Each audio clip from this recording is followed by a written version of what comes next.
em um mundo de fantasia. Na verdade, é na internet. Em que os filmes são analisados. Também tem biografia, entrevista, debate, um monte de coisa, né? Sim, um podcast se destaca. Podcast Cinemação. Só no cinemação.com.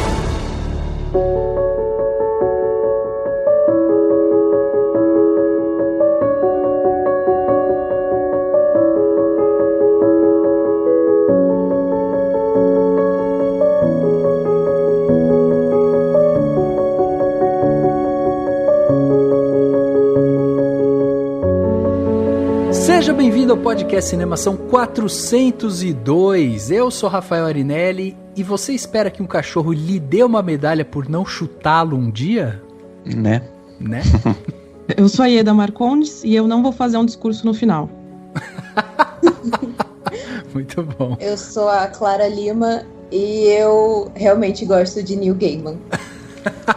Eu sou Daniel Cury e a resposta para os 2 filmes do podcast de hoje, meus amigos, está soprando no vento. Olha! Tá. Eu demorei um pouquinho. Foi boa. Esse é o Dani. Ele tem frases enigmáticas, é assim mesmo. São charadas, né, Dan? Sim, é o easter egg. Pois é. Muito bem, meus amigos. Estamos aqui hoje nesse podcast Cinemação 402 para bater um papo aqui sobre mais 2 filmes, né? Se no podcast passado a gente parou lá para falar sobre Soul, para falar sobre Sound of Metal, agora a gente tá aqui para falar sobre Pieces of a Woman e sobre Uma Noite em Miami. Pois é, vamos falar sobre 2 filmes de 2 plataformas diferentes e com spoiler, né? Então você que tá aqui, lembre-se disso, que a gente vai analisar os filmes e aí a gente vai falar tudo sobre eles. Então se você se importa com spoiler, você não gosta de tomar spoiler, você pula esse podcast, vai para outro podcast ou vai direto no filme que você já viu, né? De repente você só viu Pieces of a Woman, a gente vai começar com ele. Então você escuta até Pieces of a Woman, daí deixa para assistir depois Uma Noite em Miami e volta depois para assistir o resto do podcast. É cheio de regrinhas, né? Mas no final das contas dá tudo certo.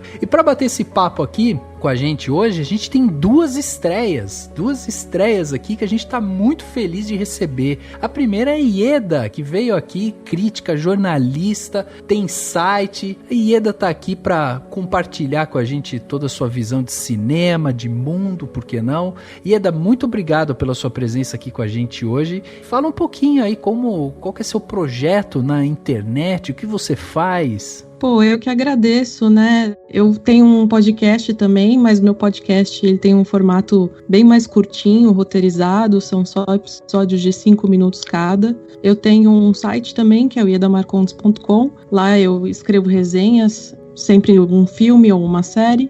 E, pô, muito obrigada pelo convite. Eu tô até um pouquinho nervosa, porque eu sei que o formato do podcast é tipo de conversa de bar, mas eu não vou em bar tem mais de um ano.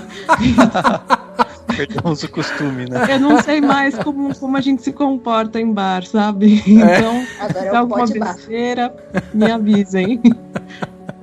Pois é. Aqui só não tem cerveja, só isso. Agora, se quiser também cada um pegar a sua, né, aí em casa... Pronto, virou bar. Virou bar, exatamente. Ieda, obrigado novamente aí pela presença, vai ser incrível ter você aqui, assim como vai ser incrível, né, a gente ter também aqui a Clara que veio de um canal indicada pelo Pedro, que já esteve aqui com a gente, que é lá do canal Claquete, canal parceiro aqui do Cinemação. É claro, é a primeira vez que está aqui, é uma vergonha a gente ter parceria com o canal Claquete. A Clara só tá aqui agora, né, Clara? Pode puxar a orelha. Eu tô entrando agora no mundo dos podcasts, né? Porque como eu falei com o Pedro, quando ele falou, ele perguntou, você é de ouvir podcast? Eu digo, é sempre assim, eu vou ouvir esse podcast e deixo pra depois. Mas aí quando ele convidou, eu falei, não, vou sentar, vou ouvir. Aí o que eu ouvi foi esse falando do Soul e do Sound of Metal.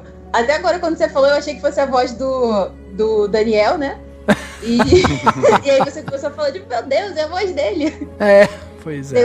Tem uma de fangirl aqui. Eu sou a recém-chegada no canal Claquete. Tô ali desde desde metade, final de 2020, que a pandemia bateu, eu falei, não, tem que fazer alguma coisa. Aí eu fui atrás falei, então, sei escrever crítica, me aceita no seu site? Aí ele, não, vamos tentar. E aí agora é o que eu estou fazendo. Pô, que legal. Muito bom. Muito bom, vai ser muito bom ter vocês aqui. Vai ser bom também ter você, viu, Dani? Obrigado aí também. Ah, viu? tá. Imagina, não, que isso. Que isso. Se você me perguntasse se vem sempre aqui, eu diria venho.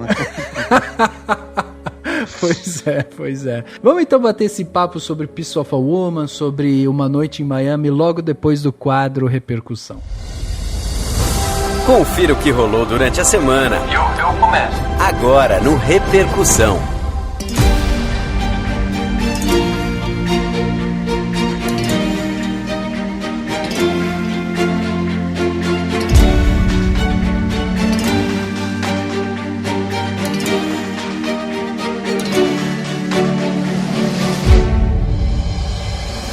Mais uma vez aqui no podcast do Cinemação, a gente vai ter aquele papo gostoso aqui sobre dois filmes importantes aí, né? Filmes que podem aparecer em premiação, filmes que trazem, né, muita discussão.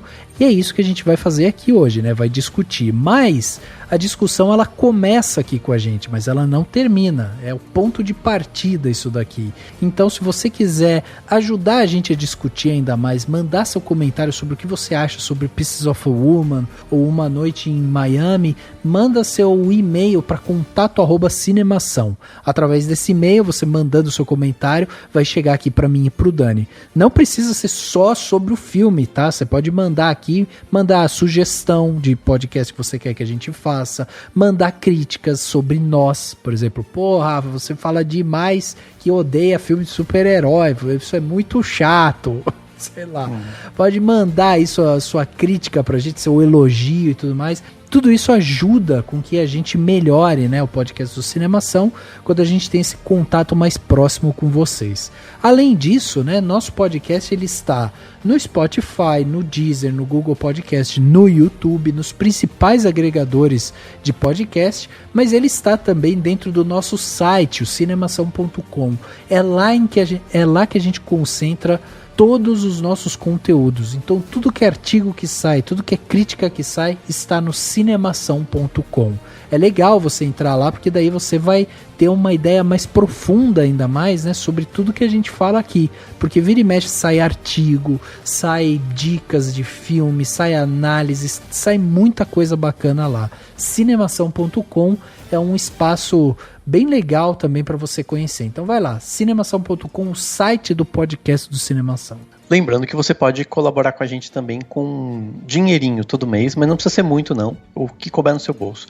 É simples, é só você entrar no cinemação.com/contribua, né, ou ir direto no botão Contribua quando você for entrar lá no Cinemação e escolher uma plataforma que for melhor para você. Tem Patreon, tem Padrim, tem Apoia-se, etc. Você escolhe a plataforma e escolhe um valor mensal para contribuir com a gente. Ao fazer isso, você vai participar do Cinemação Premier, que é o nosso grupo no WhatsApp, e você vai ganhar prêmios todo ano. A galera já recebeu esse ano um presentinho que todo mundo adorou, então fica aí a dica para você se você quiser. E fica uma outra dica também, se você não quiser colaborar com a gente necessariamente, você pode, por exemplo, entrar no site e clicar no banner da propaganda, por exemplo, que tal, né? Assim, sabe? Né? Visualizar lá as coisas que aparecem são sempre importantes também, ajudam bastante a gente. Então, lembre-se que a gente precisa pagar as contas, colabore com a gente, que a gente vai ficar muito feliz e vai conseguir melhorar ainda mais a qualidade aqui do podcast. E lembrando você, né, que acompanha também o Cinemação e que quer, de repente, receber mais notícias sobre cinema de uma forma mais fácil também, a gente está no Telegram, né? Então, se você quiser, entra lá no Telegram, procura por Cinemação, você vai encontrar um grupo nosso lá, é só você entrar e a partir daí deixa com a gente. A gente vai te mandar notícias, recados, análise. O Dani vira e mexe, manda lá um áudio, né, Dani? Falando sobre podcast e tal. Então tem um conteúdo diferente lá. Pode ir lá procurar, né, por Cinemação dentro do Telegram, ou ainda, né, tem link neste post desse podcast. Você clica e já vai direto pro nosso grupo. Seguinte, eu vou ler aqui um comentário, a gente vai agora pra parte que as pessoas saíram de seus armários, mas eu vou falar de um que foi há 2 anos. Tem um comentário que chegou faz 2 anos pra gente e a gente não tinha visto ele. Mas por que a gente não tinha visto? Só pra contar, pra vocês entenderem. Eu tava ouvindo o Cinema na Varanda, que é um outro podcast de cinema, que é muito bom também, e eles estavam comentando, e eles comentaram que eles viram comentários antigos no Castbox, que é um aplicativo de podcast, que eu também nunca tinha usado. E aí, no que eles falaram que tinha muitos comentários no Castbox, que eles não tinham visto porque não sabiam, eu pensei comigo, será que tem comentários no Cinemação? E tem muitos comentários. Eu simplesmente não sabia que ele é um dos aplicativos mais usados pelos nossos ouvintes de acordo com as pesquisas, né, que chegam aí de onde a gente posta o podcast, né? Mas a gente nunca tinha, sei lá, eu nunca tinha me ligado tanto, e ele é o único que tem espaço para comentários, né? Pois é. E tem vários, tem uns criticando a gente, inclusive, super, né, super divertido, mas tem um bem legal da Maíra Ezequiel, que ela foi lá no 320, quando a gente falou sobre o fim de Game of Thrones, e ela comentou o seguinte, ó: descobrindo o mundo dos podcasts recentemente e já acompanhando vocês com entusiasmo. Sou professora do curso de cinema da Federal de Sergipe e até toquei para os alunos da disciplina Política e Mercado um trecho do episódio que vocês discutem a situação da Ancine. Também sou doente por séries, pesquiso sobre, e estou estranhando que não estou vendo episódios sobre Chernobyl na HBO. Série maravilhosa que acompanha um podcast a cada episódio com o roteirista Craig Mazin comentando cena por cena. Fica a dica, abraço e parabéns pelo trabalho de vocês. Caraca. A maravilha da internet é que a gente pode conferir aqui, né, o Chernobyl. Eu ainda não assisti Chernobyl e o podcast, porque tá lá, mas assim, é muito gostoso ver um comentário desse da Maíra.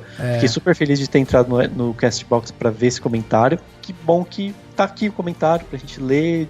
Demorou, mas cara, a gente leu. Sensacional. É sensacional. E assim, eu espero que a Maíra, porque esse comentário veio já faz um tempo, espero que ela ainda esteja acompanhando a gente. Se estiver, manda outro comentário mais recente, Maíra, pra gente poder também ler aqui, né, voltar a ler. E cara, quando eu fico sabendo disso, que a gente já teve outros comentários assim, né, de professores e tal, que falam que às vezes sugerem o Cinemação ou que passam, né, trechos do Cinemação realmente em sala de aula. Eu acho que isso só reforça a responsabilidade que a gente tem que ter com o que a gente fala aqui, né, Dani? Porque muitas vezes as pessoas falam assim, pô, mas você falou tal coisa lá e tal. Exatamente, a gente quando vem aqui falar, a gente dá o nosso nome, a gente dá o sobrenome, a gente passa as nossas redes sociais, a gente enfia a cara mesmo aqui. Porque assim, a gente tem um compromisso com você, ouvinte. Se a gente fala alguma coisa errada, a gente é corrigido e a gente faz um adendo aqui e corrige aquela informação. Agora, se a gente estuda, a gente está entendendo sobre determinados assuntos, ou se a gente está discutindo sobre alguma coisa, eu acho que nada mais justo também do que a gente dar a nossa cara para bater, para se alguém tiver opinião contrária, qualquer coisa assim, que a gente esteja aberto à discussão, né? E aí, vendo um comentário desse da Maíra, professora e tal, e de repente passar um trecho nosso, nossa, eu fico muito orgulhoso assim do trabalho que a gente faz, até com um certo medinho, né, de falar alguma coisa aqui, mas eu espero que tenha sido um conteúdo que o pessoal tenha gostado, e espero também que ela tenha ouvido os outros episódios, né, porque a gente falou do cinema brasileiro na UTI, a gente falou sobre várias coisas que eu acho que expõem também a situação do cinema brasileiro e educa o público, né, Dan? Sim, com certeza, e é isso, e é continuar mantendo esse diálogo. Então, que bom que tem comentário assim, e quem ouvir discordar ou quiser complementar, a gente sempre vai estar aberto a isso, e podem comentar lá no Castbox, que agora a gente vai ficar de olho.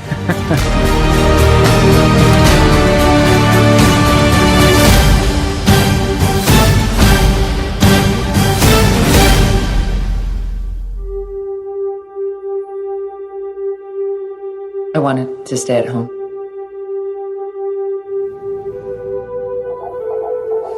She sounds really good. Hi, baby. I wanted the baby to decide when she wanted to come. My daughter came into this world.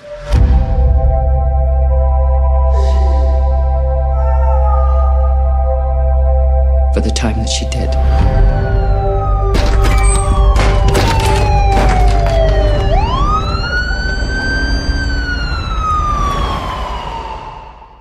And I can't bring her back.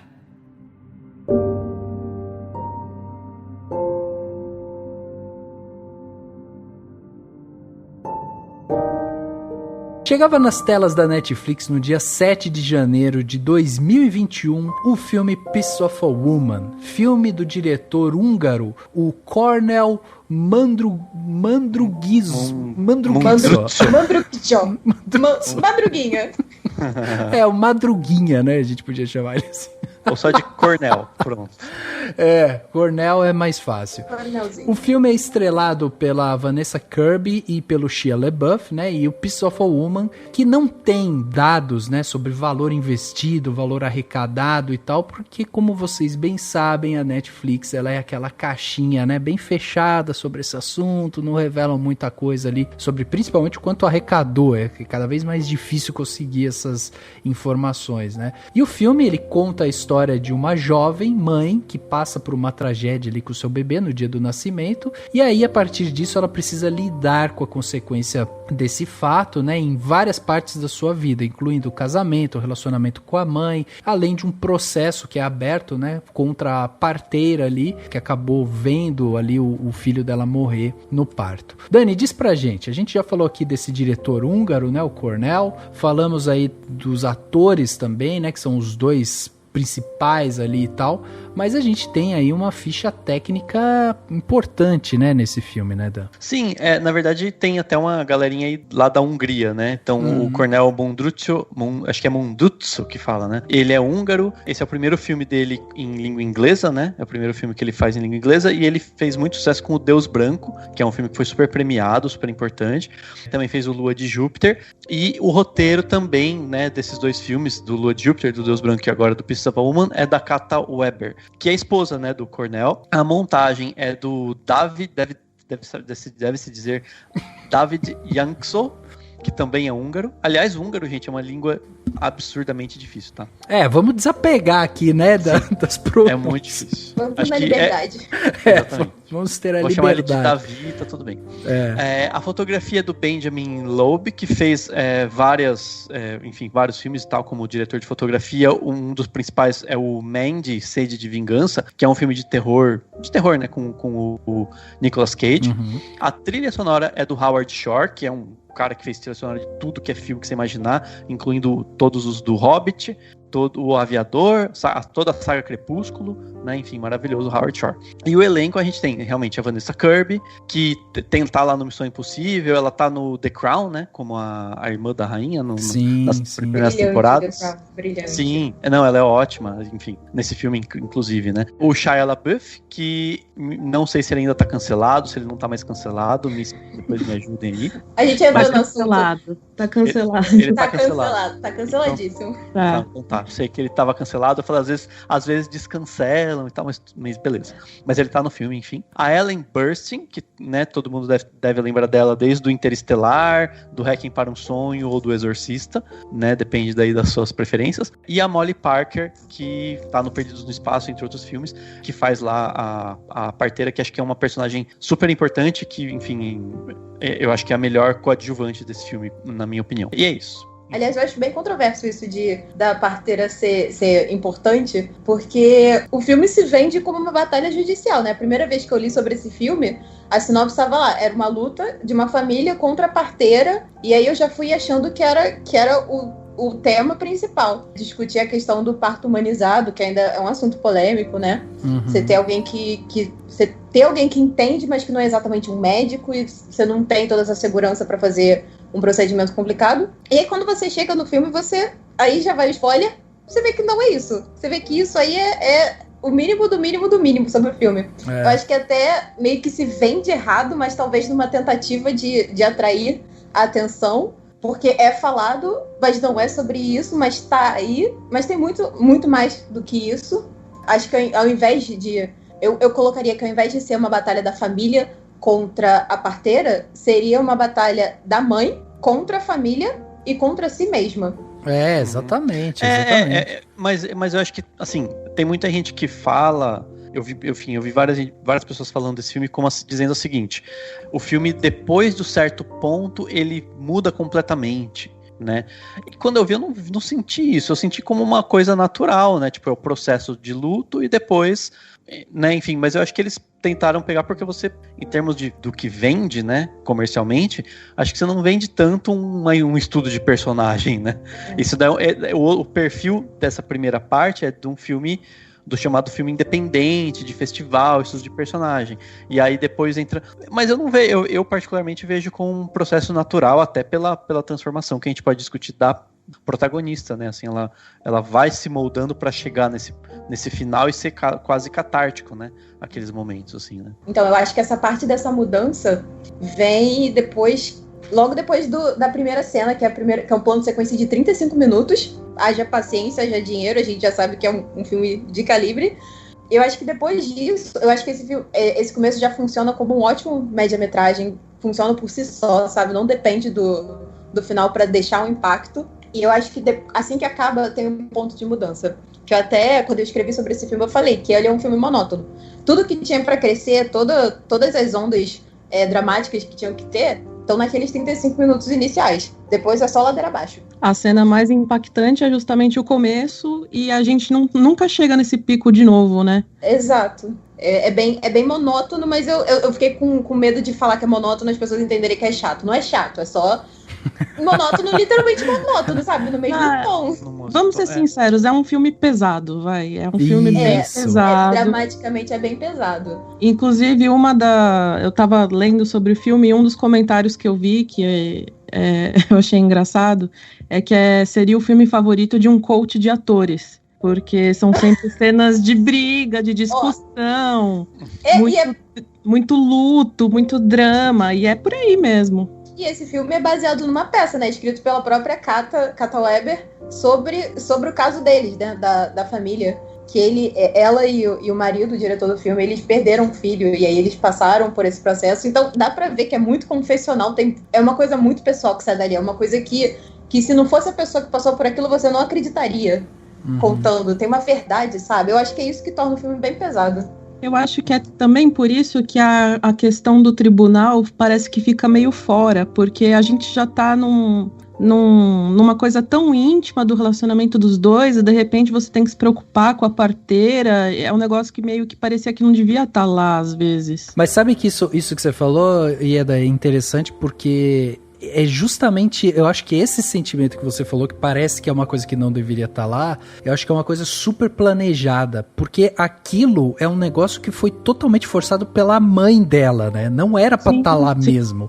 Verdade. Tipo, ela não queria aquilo, só que a mãe queria responsabilizar alguém, a mãe tinha que colocar a culpa em alguém. E aí até vocês falando sobre essa primeira parte do filme, é justamente assim, tipo, é um filme que ele tem, o ápice dele tá logo no começo, né? Então você já toma porrada ali logo no começo. Depois você vai vendo justamente o que o filme se propõe, que é justamente os pedaços dessa mulher, como que ela se destrói no começo. Foi desse jeito que eu vi, sabe? É um vaso lindo ali e tal, que cai, se espatifa logo no começo, e você passa o resto do filme dela tentando juntar os pedaços ali e refazer minimamente aquele vaso, obviamente com todas as suas cicatrizes, com todos os seus percalços ali e tal. E aí tem dois pontos, né, dois aspectos que pra mim saltaram muitos olhos, assim, vendo o filme, que foi justamente a fotografia do Benjamin Loeb, que eu achei uma fotografia maravilhosa, assim. Ele coloca os tons frios no momento certo, sabe? O filme tem algumas passagens, tá passando já, né, a cidade é fria, a cidade é gelada, tá passando pelo um inverno ali e tal, mas ele trabalha muito bem essas cores bem frias, bem um pastel assim tal, que é justamente o tom daquele filme, sabe, essa morosidade que vocês falaram, a frieza. Tem uns momentos que ela tá de batom vermelhão, né, chama atenção. E aí a gente tem, junto com isso, acompanhando essa fotografia, justamente o roteiro da Kata Weber, que ela tem essa mão pesada pro drama também, né? Então, assim, é uma coisa que você vai vendo que uma coisa vai alimentando a outra. E a atuação dos dois é uma atuação, assim, que eu acho super profunda, né? A Vanessa Kirby mostrou pro que veio. Ela encantou em The Crown e teve que construir uma boa base, porque ia entregar a coroa pra Helena Bonham Carter, uma das realezas do cinema britânico. E nesse aí ela me ganhou de vez. Você tem que ter uma empatia enorme pra chegar nesse nível do que ela passa, no sentido de ela não tá com raiva, ela tá confusa, ela tá um misto de sentimentos que você não consegue distinguir, mas ela tem que ter isso muito bem nela para poder transpassar essa dor.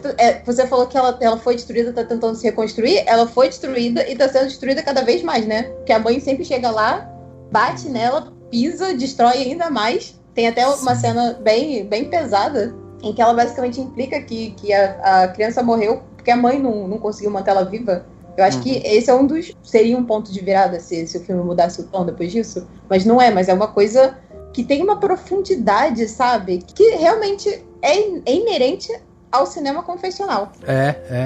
Não, e esse começo com plano sequência e tal, os momentos que a gente tá vendo essa personagem mais no alto do seu humor, assim, né? Que é quando ela tá mais feliz, tranquila e passando também por aquelas coisas, até, né, o plano sequência, porque ali você tá vendo ela pegando o carro, falando com a mãe e tal, ela tá ali se preparando para esse parto. Quando chega o parto e aí ela começa, né, a ter as dores e tudo mais, eu acho muito feliz essa escolha do plano sequência, porque ele te dá todo o ritmo, né, do que tá acontecendo ali. Você é apresentado ao ambiente e você vai vendo que não tem muito tempo para perder. O negócio tá acontecendo ali, é tudo meio rápido e tal. E eu acho isso muito, muito legal, assim. E é também uma forma de mostrar a conduta da parteira, né? Porque se você colocasse um corte aqui e ali, você poderia sugerir alguma coisa que não aconteceu, porque a gente não viu. Mas ali a gente tá vendo como cada um dos personagens reagiu no momento do parto, né? Uhum. E é aí que tá, que realmente você vê, né, a atriz, Molly, né, a Molly Parker, você vê que, assim, a atuação dela é incrível, assim, né, todos estão muito bem, mas eu acho que eu gostei muito, assim, eu até, enfim, revi cenas, né, e tal, vantagens, né, de se ter filmes, de se discutir filmes que estão já no streaming, e é impressionante, né, a força que ela tem, e quanto você vê que ela tá realmente preocupada, mas ao mesmo tempo ela tá, assim, sabendo o que ela faz de certa forma, né, assim, e aí o filme entra nessa discussão que tem muita gente falando, né, da questão do parto em casa, porque realmente ele né, em algum momento ele é arriscado ou exige talvez um controle maior de, sei lá, de instâncias para formação de pessoas que vão fazer isso, não sei como que funciona realmente, né, deve ter alguma coisa, porque é isso, mas você vê que ela tá, assim, fazendo o melhor dela e ela não fez nada de errado, né? Essencialmente errado, né? Assim, na história toda. E a forma como ela vira, né? Tipo, aliviada e logo depois a câmera já né, volta e ela volta a ficar preocupada e tal. Eu achei sensacional, assim, incrível. E o jeito que o plano sequência termina com a chegada da ambulância, ou seja, o que tinha que acontecer para salvar a criança já aconteceu e se não salvou já não é mais culpa de ninguém. Então, eu acho que isso constrói ainda melhor o que seria uma briga de nem lembro mais essa palavra, mas assim, de intenção, sabe? Nós, os pais da criança, queríamos que ela vivesse, assim como eu, a parteira, também queria que essa criança vivesse. Uhum. Então, não teve malícia, apesar de que em alguns momentos, essa cena é bem empolgante, né? Tem alguns momentos que eu fiquei tentando perceber o que vai indicar que alguma coisa vai dar errado. É o jeito que a parteira olha pro monitor, ela tá vendo alguma coisa que ela não quer contar, ela tá tomando alguma atitude arriscada. Então, o jeito que você sabe que a criança vai morrer, mas você não sabe como. É muito bem construído isso. E é muito bem atuado. Tem essas nuances de, em algum momento eu vou parecer culpado, em algum momento eu vou parecer que eu fiz alguma coisa errada. Mas no final a gente sabe que não tinha muito o que se fazer. E a própria Ellen Burstyn, né, que é a mãe ali dela, que faz essa mulher, tipo, conservadora, exigente e tal, que desde o começo ela já é apresentada, né, ela já tá logo nas primeiras cenas, inclusive antes do parto e tal, mas assim, eles já colocam cada um dentro do seu papel, né? Então eles já apresentam ela como, essa daqui é a Elizabeth, ela é a mãe, a sogra, que é a que exige, a que quer, que paga, que tem dinheiro e tudo mais. Essa daqui é a mãe, a Marta, que, sabe, tá grávida, tá sensível e tal. E aí quando você passa por essa parte do plano sequência, que é quando você tem a apresentação do problema em si e tudo mais, a cena seguinte, ela é tão emblemática também, porque A gente tava falando da atuação, né, da Vanessa Kirby, como essa mulher que se desmancha ali e tal, e ela depois, o resto do filme, ela tá meio que desconectada da realidade, né, ela tá, parece sempre assim, meio aérea, ela tá sempre não entendendo direito o que tá acontecendo e tudo mais. E aí, em seguida do plano sequência, você tem essa mulher que acabou de passar por uma perda terrível, por um momento em que a gente acompanhou ali esses 20 minutos de parto, a gente tá sofrendo junto com ela, ela surge na tela, né, feito um traveling ali, a câmera vem acompanhando ela, andando pela calçada, já numa pose imponente, forte e tal, mas aí quando ela chega ali no trabalho dela e tal, e aí depois ela tem aquela cena que ela vai pro banheiro, você percebe que ela tá super machucada, que ela tá super, sabe, ela tá super se refazendo, que existe ainda muita coisa a ser resolvida justamente com essa cena, sabe, você não precisa mostrar nada, não precisa fazer ela falar nada, assim, humanizar essa personagem dessa maneira, né, colocar ela indo até o banheiro, abaixando a calça, você vendo ali, né, o sangue, o machucado mesmo, como ela está, isso já deixa tudo muito assim humanizado, sabe? Então você vê, ela tem essa postura, ela tá ali, ela quer voltar a trabalhar, ela tá tentando se refazer, mas ela tá super machucada em vários níveis. E eu acho que uma das coisas que o filme não passa profundamente, acho que tem até falhas, dá pra gente pensar, né, na forma como o personagem sai do filme do ponto de vista do roteiro até, mas eu acho que é legal ver como que ela e o Shia LaBeouf, né, o Sean, que é o marido dela, são diferentes, né, eles têm origens completamente diferentes até, né, tipo, ela seria filha de uma família mais rica, a mãe, enfim, tem até a questão que a mãe dela fala de ter nascido na Europa, né, como escapado do Holocausto de alguma maneira e tal, mas ela tem uma origem mais abastada. O Sean é um trabalhador, o famoso blue collar, né, trabalhador de construção e tal, e não se bate com a mãe dela, né, enfim, não se bate com a sogra, como já se mostra desde o começo, mas eles têm origens muito diferentes, se dão bem de alguma maneira, como o filme acho que mostra que eles, né, teriam como algum elo, mas o principal seria esse filho, né? Seria esse bebê, esse filho, enfim, seria o que conectaria principalmente, e a partir do momento em que eles não têm, essa relação vai se desfazendo. E eu acho legal como que a gente vai vendo isso ao longo do tempo, e você vai vendo cada vez mais diferenças, até na maneira de lidar, né, com a perda do pai e da mãe, e a forma como eles vão se perdendo. Você vê que eles deixam de ter química, né? Tem até uma cena de sexo que é meio assim, que você vê que eles estão meio que tentando se conectar e não rola, né? É bem desconfortável essa cena. Parece até um quase estupro, né? E não sei se agora é uma fala de um viés de alguém que realmente não gosta muito do Shia LaBeouf, eu não acho que ele é excepcional como ator. Mas o personagem dele, eu acho que até servindo ou não pra construção, ele vai se tornando cada vez mais inútil pra esposa. Porque ela tá lá sozinha. E ele também, né?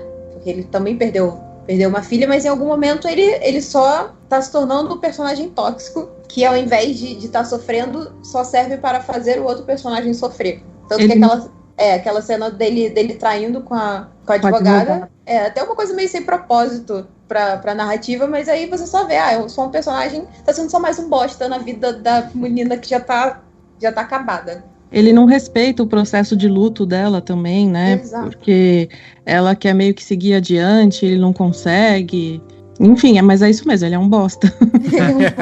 Todo mundo ali tá meio... Porque cada um tem um jeito de lidar com o luto, né? E parece que cada um quer jogar o seu jeito. Tipo, não, você tem que fazer isso porque senão você não tá honrando sua filha. Não, você tem que fazer do outro jeito. E aí tudo vai naquilo... Não, você tem que vingar a sua filha. E aí entra o enredo da parteira, do vamos demonizar essa trabalhadora, porque é só assim que você pode seguir em frente. Eu acho que eles precisavam de alguma coisa para simbolizar o crescimento dela, ou a superação dela, e eles meio que aproveitaram esse drama judicial, porque eles não conseguiram encontrar um outro recurso narrativo para ela se desenvolver, sabe?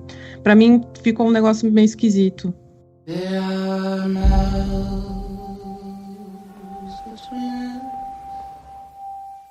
Martha, is that you?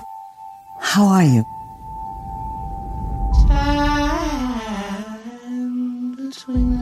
60 to 70% of these cases, we rarely find a satisfactory explanation. There is something between us. There's certain things medically we just don't have answers for. To dream of. Very sorry for your loss. Thank you.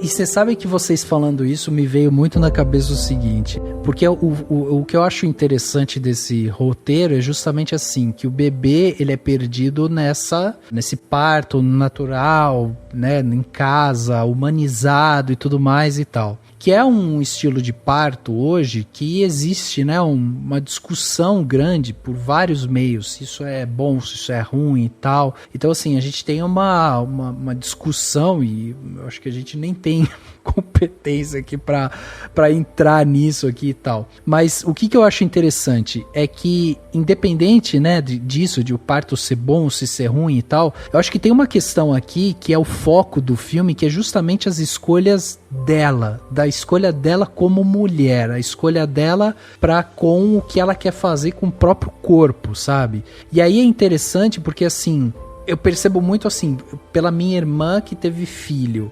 Cara, é inacreditável a quantidade de palpite de gente falando o tempo todo o que ela tem, o que não tem que fazer. Antes da criança nascer, já tem gente falando se é pra ser no hospital, se é pra ser natural, se tem que esperar, se não tem que esperar, se vai ser bom, se não vai, se o convênio cobre, se não cobre. Cara, é tanta coisa. Gravidez parece um negócio da família toda, né? Toda. A mulher tá grávida por todo mundo. Exato, exato. E assim, é uma coisa muito, muito particular, sabe? É uma coisa que vai muito da pessoa, do que ela acredita, de como ela quer, como ela, sabe, como ela se conecta com aquilo e tal. E aí, o que eu acho interessante é que nesse filme a gente tem uma personagem, né, que é essa personagem da Marta, que ela começa o filme escolhendo um parto natural, em casa, humanizado, com uma parteira e tudo mais. Ou seja, a gente tá falando de uma mulher que tinha ali uma visão e tal, que queria ter o filho desse jeito mais humanizado. E ela perde a sua humanidade ao longo do resto do filme, sabe? Então a gente parte de algo que é o mais simbólico possível, que é uma mulher parindo dentro de casa, só ela, o marido, o médico e tal, e para uma coisa que ela fica completamente desconectada de todo mundo. E aí você vai vendo essas aflições ao longo do filme, que é justamente isso, as pessoas tentando puxar ela, ó, se reconecta, mas ela tem o tempo dela também. Então, cara, respeita, sabe? Respeita ela em casa, respeita o tempo dela de luto. Isso acho que é dito, né? Acho que o filme é muito calcado em atuações, assim, momentos, né? Então tem um momento que ela briga com a mãe, tem o discurso dela lá, que foi, né, que eles usaram toda a estratégia da questão judicial lá, pra ter ela falando, né, se posicionando, tal, chorando. O filme, ele é muito calcado nisso, que acho que faz parte e vai ter indicações, né, de atuação, com certeza. Mas eu acho que, assim, isso é dito e eu acho interessante como que o filme tenta fazer um paralelo até com a vida da mãe dela, mas aí você vê, aí entra uma parte que eu particularmente acho um pouco mais artificial, sabe? Que é a personagem da Ellen Burstyn fazendo todo um discurso sobre ela no gueto, e ela nasceu na Europa nazista, e ela é judia e tal. Então ela meio que, você vê que é um negócio que é, enfim, tem um timing lá que é feito pra ter uma, enfim, entrar num melodrama mais exagerado. Acho que a Ellen Burstyn tem um monte de melodrama, né, que ela faz na carreira dela, assim. Mas não sei, eu acho que aí entra uma coisa que é colado, mas que ao mesmo tempo você vê que eles estão tentando fazer um paralelo até em termos de gerações, né, assim, não dá pra comparar, a pessoa nasceu numa condição completamente diferente, a outra nasceu num país que vai trazer outros tipos de problemas, mas que tem outros confortos e tal. E naquele momento em que a mãe dela viveu o que ela viveu como criança, enfim, eram tantas outras questões. Não sei, eu acho que essa parte que é a parte que o filme dá uma... E aí ela vira essa pessoa, mas ao mesmo tempo ela tem uma coisa de tipo...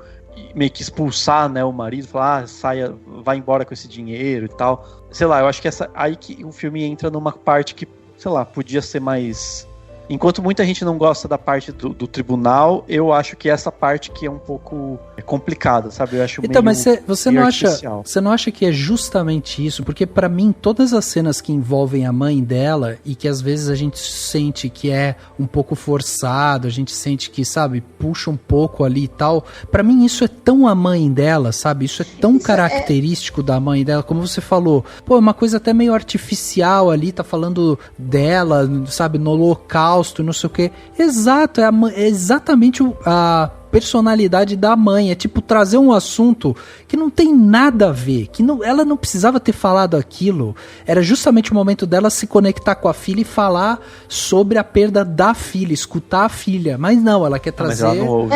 Então, ela não ouve. Não é nem o mostrar a personalidade, é até esse melodrama artificial que não agrega muito na narrativa, agrega demais pra construção dessa personagem que pode ser até antagônica à personagem da Vanessa, que é a mãe narcisista.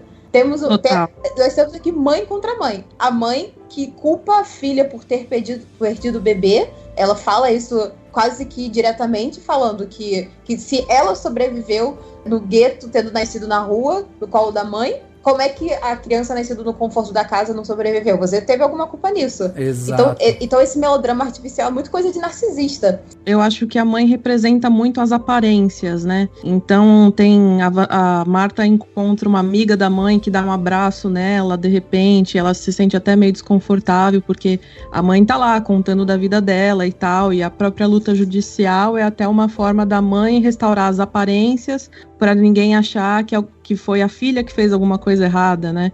E que foi a parteira, na verdade. Então eu acho que a mãe, ela representa meio que a ideia de sociedade mesmo, do que as pessoas vão achar da minha filha. E até porque a personagem da Marta é uma personagem que não liga tanto assim para as aparências. Tanto que no dia seguinte ela vai trabalhar normalmente. E a gente vê os colegas dela completamente escandalizados, né? Porque ela foi trabalhar assim com um luto enorme. Exato. Esse filme é ao mesmo tempo bem pesado e bem sutil. Eu assisti esse filme com a minha mãe, né? Aí ela enfim, né? Ela vem em pedaços. Eu que tava assistindo pra escrever e ela tava vendo porque ela tava lá. Aí ela viu o começo ela tava com a atenção bem presa, ou seja, fez o trabalho direitinho. Sim. E aí ela viu, nossa, que pena, né? Perdeu o filho, não sei o quê. E aí, logo na cena seguinte, que a menina só tá lá andando na rua, olhando pras crianças, e ela fala, meu Deus, ela vai pegar a criança, ela vai roubar a criança. Ou seja, você vê que é bem sutil. E eu acho isso uma das coisas, assim, eu gostei muito desse filme por isso, por essas nuances, assim, sabe? Como eu falei, a parte do roteiro e da fotografia, pra mim, são muito emblemáticas disso. Depois dessa parte do plano sequência e tal ali, que eu acho que é a parte talvez mais, vamos colocar aqui entre aspas, mas mais inventivas, né, do Cornell, dali pra frente a gente tem essa reconstrução dela, que ele acaba fazendo todo um trabalho ali de direção, que é um trabalho de direção eficiente e tal, mas não tem mais essas cenas assim, tipo plano sequência, nem nada assim. Mas assim, aí entra justamente a parte da atuação, né? E eu, por exemplo, eu tenho um problema sério com personagens que falam pouco, sabe? Porque isso pra mim me dá uma aflição desgraçada, assim. Então, por exemplo, quando a Marta chega e ela tá nesse limbo ali, sabe? Que ela meio que vai, não vai, ela tá tentando refazer, ela não fala direito o que ela tá sentindo e tal. Cara, minha vontade é de entrar na tela e falar assim, Marta, pelo amor de Deus, desabafe, mulher, fala, chora, fala.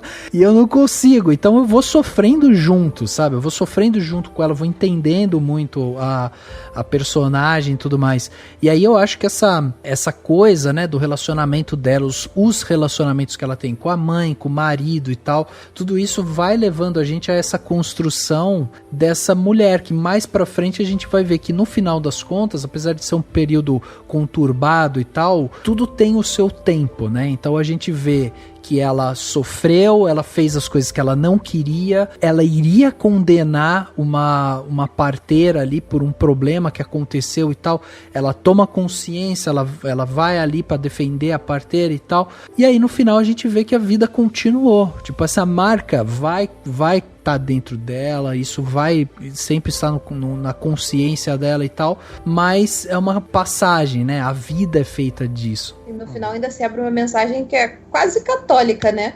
Que durante o discurso dela no tribunal ela fala, não, a minha filha nasceu e viveu o tempo dela porque ela teve que fazer isso, era tipo a missão dela. A missão desse mundo era passar por isso porque a mãe precisava passar por isso. Então ela entra até em outro tema que é o sentido da vida. Por que estamos aqui? Pra onde vamos? Até a maçã, né, que tipo, acho que até acho que ela tem um símbolo de feminilidade também, né, tal, e ela está sempre, né, voltando na questão da maçã, mas eu acho que tem a ver também com o tempo, né, porque a árvore da macieira demora muito, né, pra nascer e crescer e tal. Então acho que tem a ver com isso também, assim, de representar, né. Tanto que eu vejo que muita gente criticando tanto o fato de ter esse fim mais explicadinho, quanto aqueles últimos minutos, né, que são super, fazem com que o filme tenha um final feliz, que é algo muito mais hollywoodiano, né, e que não conversa com o perfil típico dos filmes independentes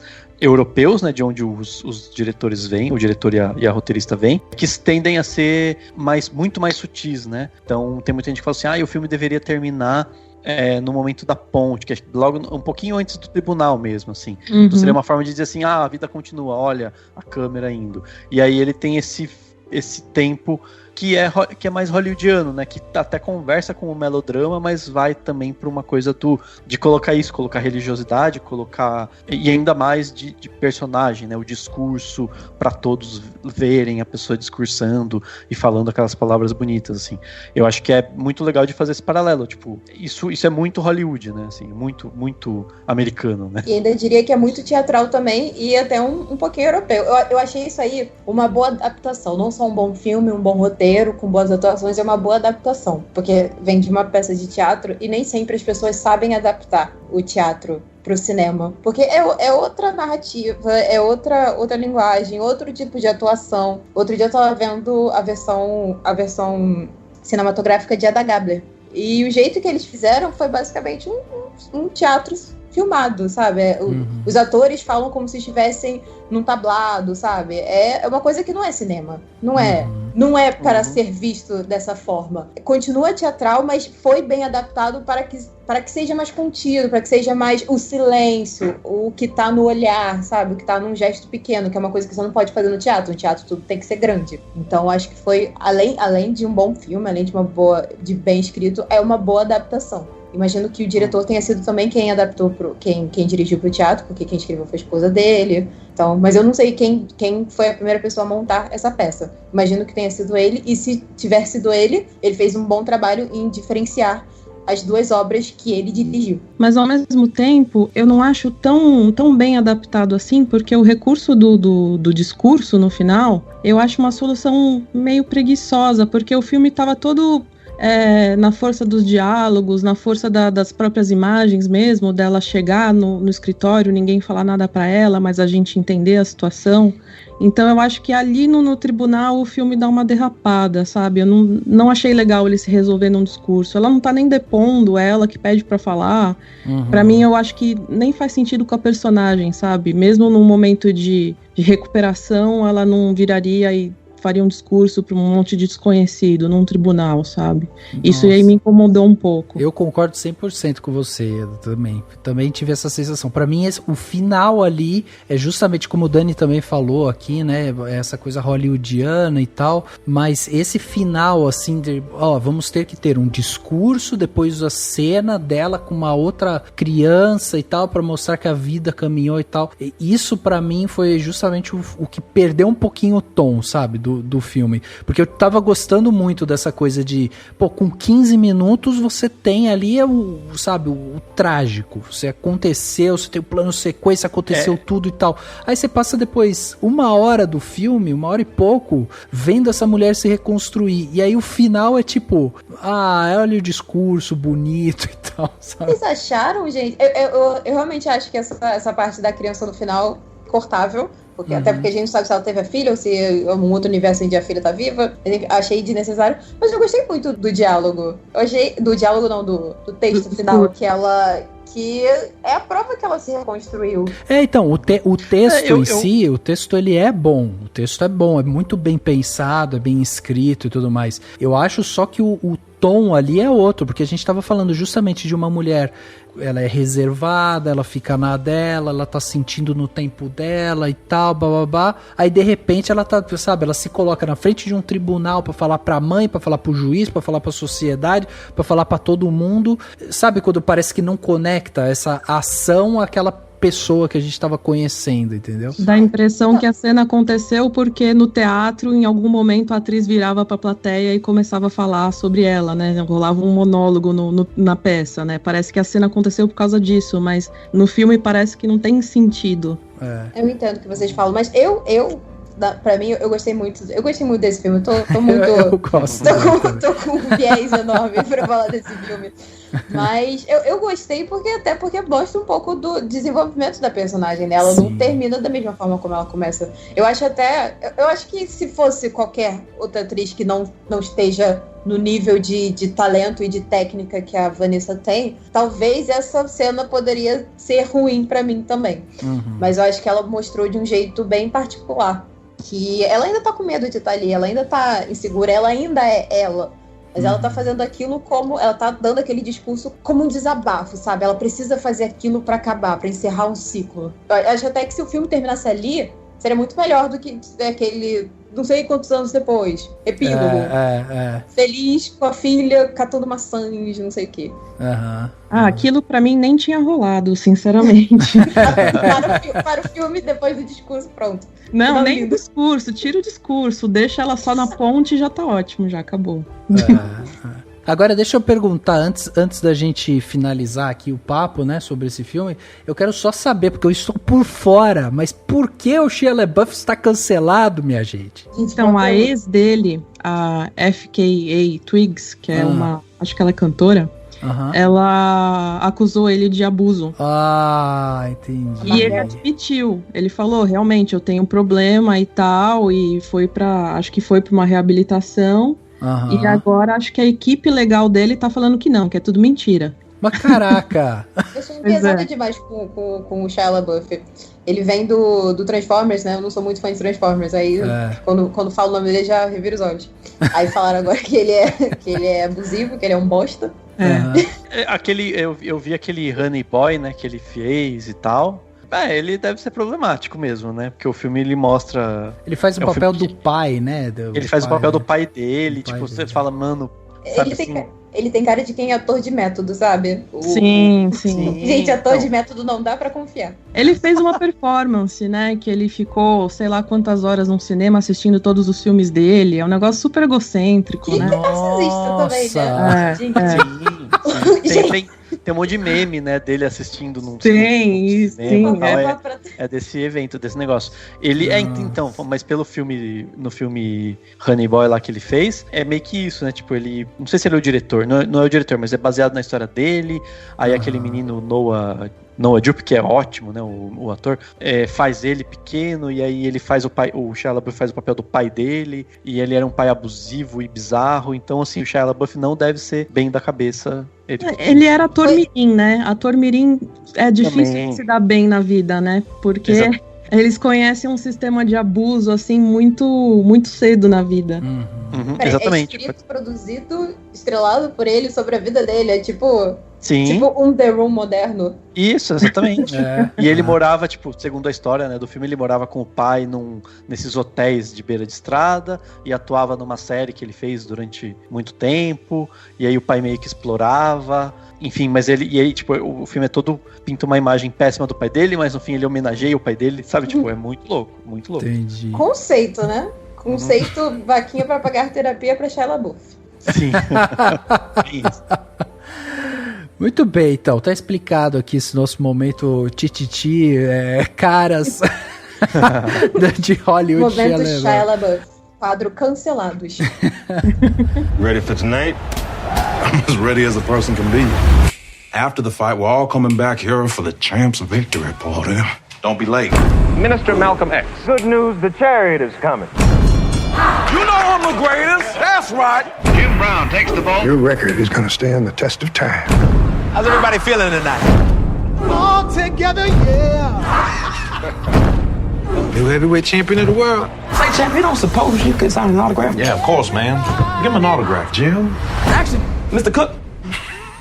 Oh, sure thing, brother.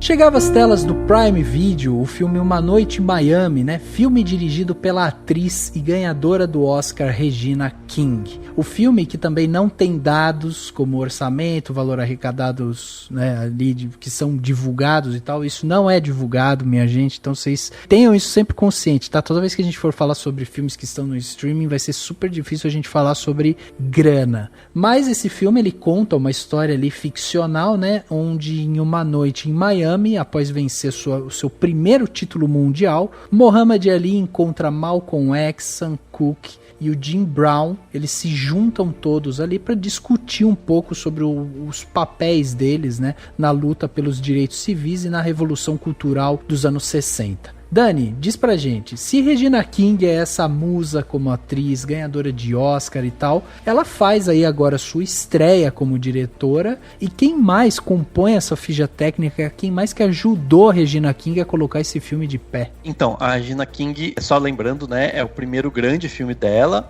inclusive um filme, comparando, né, com o Pieces of a Woman, ele é com certeza muito mais barato que o Pieces of a Woman, sim, me parece, assim, pela forma como ele foi feito, e os dois tiveram bons resultados em festivais, né? O Pieces of a Woman lá em Berlim e o Uma Noite em Miami em Toronto. Enfim, a Regina King dirigiu outros filmes antes, né? Filmes pra TV, documentário e vários episódios de muitas séries, incluindo This Is Us, tem um episódio de This Is Us que ela dirigiu, e um episódio de The Good Doctor, acho que são as séries mais famosas que ela trabalhou como diretora. O roteiro é do Kemp Powers, a gente falou do Kemp Powers no podcast passado, porque ele fez do Soul, né? Ele fez o roteiro do Soul também, e o Kemp Powers está se baseando na própria peça, ou seja, são dois filmes baseados em peças que o roteirista também se baseia em si mesmo, que também é interessante, né? A montagem é do Tariq Anwar, ou Anwar, que foi o montador de Beleza Americana, Foi Apenas um Sonho, O Discurso do Rei, entre outros filmes. A fotografia é da Tammy Riker. A Tammy Riker foi a diretora de fotografia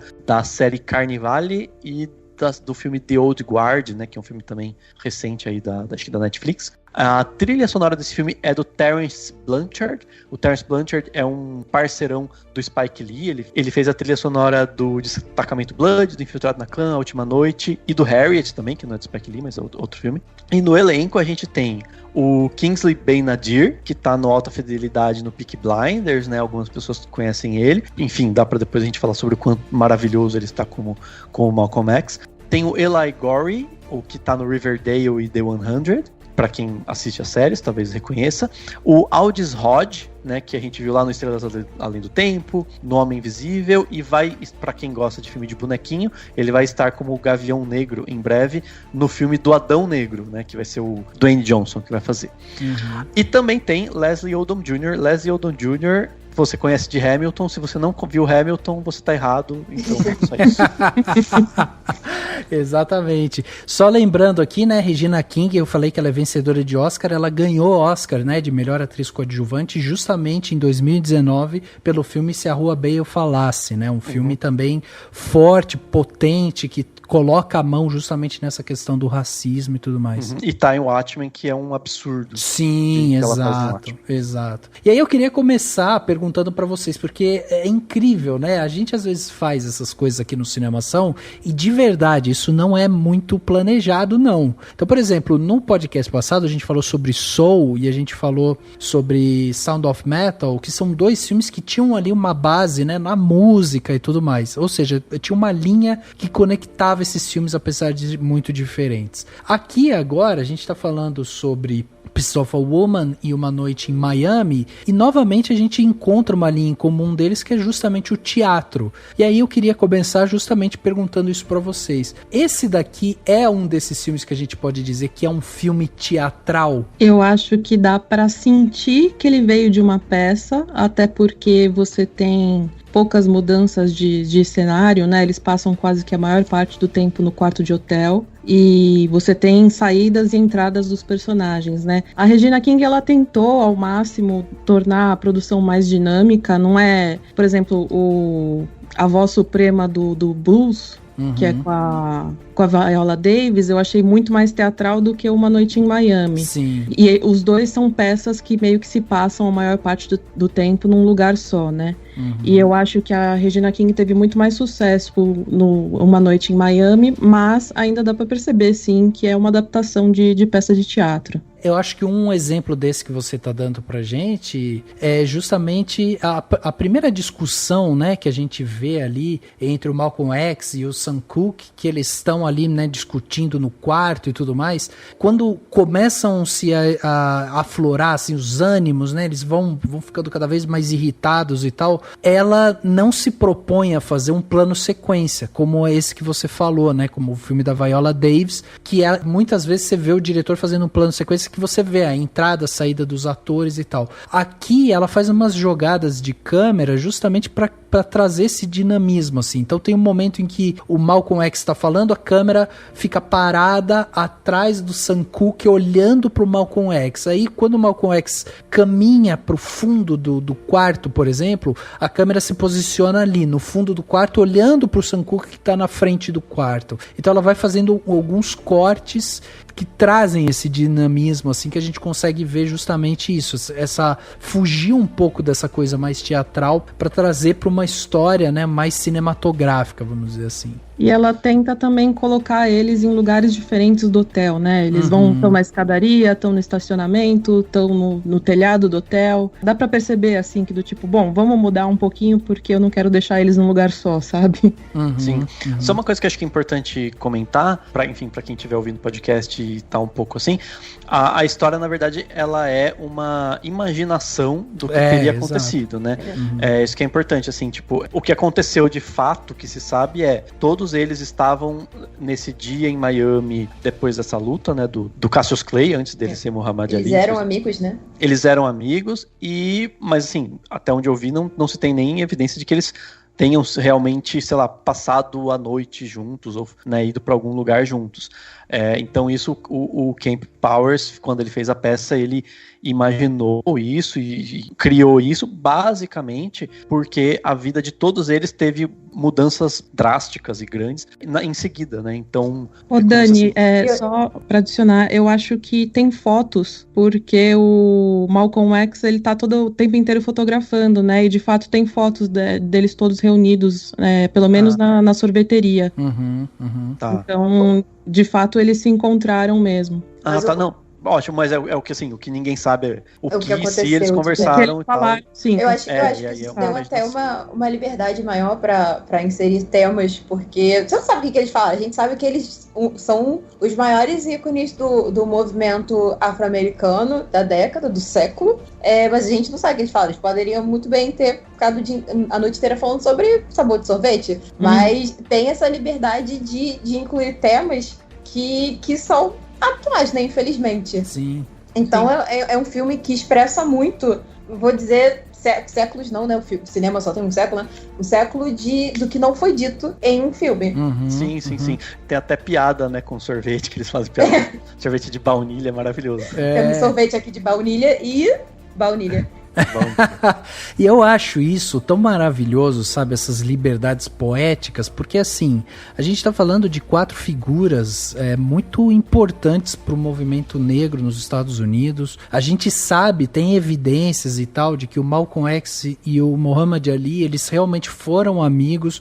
Depois eles têm uma cisão, né, no meio do relacionamento deles, justamente porque o Malcolm X acaba saindo, né, do movimento muçulmano ali e tal, e o Muhammad Ali fica, né, com o grupo ali. Então assim, esse tipo de relacionamento a gente sabe, mas são 4 pessoas que tiveram essa mão forte, né, dentro desse movimento de direitos civis e tudo mais. E aí uma coisa que eu acho interessante dessa desse pensamento criativo, assim, é que eu acho que isso abre porta pra gente fazer realmente esses exercícios imaginários com personagens que às vezes não precisariam nem estar na mesma época unidos, sabe? Tipo, que interessante que seria uma conversa entre Dom Pedro I e Vinícius de Moraes, sabe? Um negócio assim, tipo, uma coisa completamente desconexa, né? Aí é só pegar a cabine telefônica do Bill e Ted e reunir todas as figuras históricas. Parece que essas coisas estão ganhando mais... Parece que as pessoas estão vendo mais potencial nesse tipo de história, né? A gente vê até o Dois Papas, que é literalmente uma tarde, uma conversa entre dois papas, já que pela primeira vez em não sei quanto tempo, aconteceu de um sair do cargo e o outro assumir enquanto o outro ainda estava vivo. Então é uma oportunidade única. Tem também uma peça recente, nem sei de quando é essa peça, acho que, não sei, 2013, em que é o encontro entre o Peter Leveling, não sei como se pronuncia isso, e a Alice Liddell, que é o menino que inspirou Peter Pan e a menina que inspirou Alice no País das Maravilhas. Sim. E eles realmente chegaram a se encontrar um dia, mas não foi um encontro tipo, vamos se conhecer. Foi tipo, eles entraram na mesma livraria, no mesmo tempo, no mesmo lugar, mesma hora, mesmo universo. E aí fizeram uma peça sobre isso. E parece que é um tema que tá atraindo cada vez mais gente, porque esse tipo de conversa, esse tipo de troca, é uma coisa muito interessante de só, tipo, você pode só sentar, você não pode ter nada a ver com o que tá acontecendo ali, mas você vai sentar, você vai querer saber o que eles têm a dizer. Exato. E nesse caso, a Regina King e o roteiro, né, do Ken Powers, enfim, uma diretora negra, um roteirista negro, eles estão justamente discutindo coisas que são muito caras e muito importantes, não só para o movimento negro na época, nos anos 60, que ano que é exatamente, mas é pré... 64, auge, né, auge de todos os acontecimentos, toda a efervescência. Mas assim, não só isso, mas também até hoje, né, porque eu imagino que entre os artistas mesmo, deve ter muito essa coisa de... eu achei muito interessante o debate que tem, principalmente, acho que a grande dualidade que a gente tem é o Malcolm X, que é luta pura, né, vive em função de lutar pela causa, e o Sam Cooke, que era um artista, simplesmente, né? Até lá... Aliás, eu acho até que não é nem, tipo, luta contra arte. É mais luta coletiva. O Malcolm X quer a libertação de todo o povo afro-americano para que eles alcancem os seus lugares sem a ajuda dos brancos. E o Sam Cooke, que é totalmente o contrário. Tipo, cara, se os brancos querem dar dinheiro pra gente, a gente vai se vender pra eles. E é isso que vai dar o nosso poder. E não é uma coisa que é assim, tipo, não, ele tá certo, ele tá errado. É uma coisa, tipo, são duas perspectivas, sabe? Exato. Sim, exatamente. Então, mas eu acho que justamente isso, assim, sabe? Essa dualidade que ele apresenta, principalmente nos dois, e até hoje, obviamente, tem e até hoje se discute. Então, o filme, ele é da época e também é muito atual, né? Eu achei muito legal também porque a gente geralmente está acostumado a ver o Malcolm X em outros filmes mais agressivo, mais o aspecto dele de militância, já performando militância mesmo. Então a gente vê os bastidores do Malcolm X e é uma vulnerabilidade que a gente não está acostumado a ver nele, como figura histórica. O próprio choro, né? Pois é, exatamente. A gente começa a ver que são figuras que, apesar da força que eles representavam, eles tinham receios, tinham dúvidas e que eles só não podiam expressar, porque eles serviam como exemplo, né, de força e de luta. Exato. Mas eu gostei muito dessa abordagem mais íntima da Regina King, né? E é legal porque eu vi uma entrevista com o Kingsley Ben-Adir, que inclusive é britânico, né, tipo, enfim, faz um sotaque americano, que acho que os americanos até hoje não acreditam que ele é britânico, mas assim, ele falou, perguntaram se ele teve algum receio por conta de fazer um papel de uma personalidade tão importante e que já foi visto pelo Denzel Washington, né, num filme de Spike Lee, e ele falou que não, ele falou assim, não, porque eu queria explorar outra coisa, é outro Malcolm X, é o Malcolm X pai, é o Malcolm X que tá com medo de morrer, é o Malcolm X, né, que tá, como você falou, vulnerável. Então, eu achei muito bonito ele falar isso, eu falei, nossa, que legal. Tipo, ele falou assim, não, ele é outro, é outro aqui. E ele faz de um jeito absurdo, eu achei demais, porque o jeito de falar, você fala...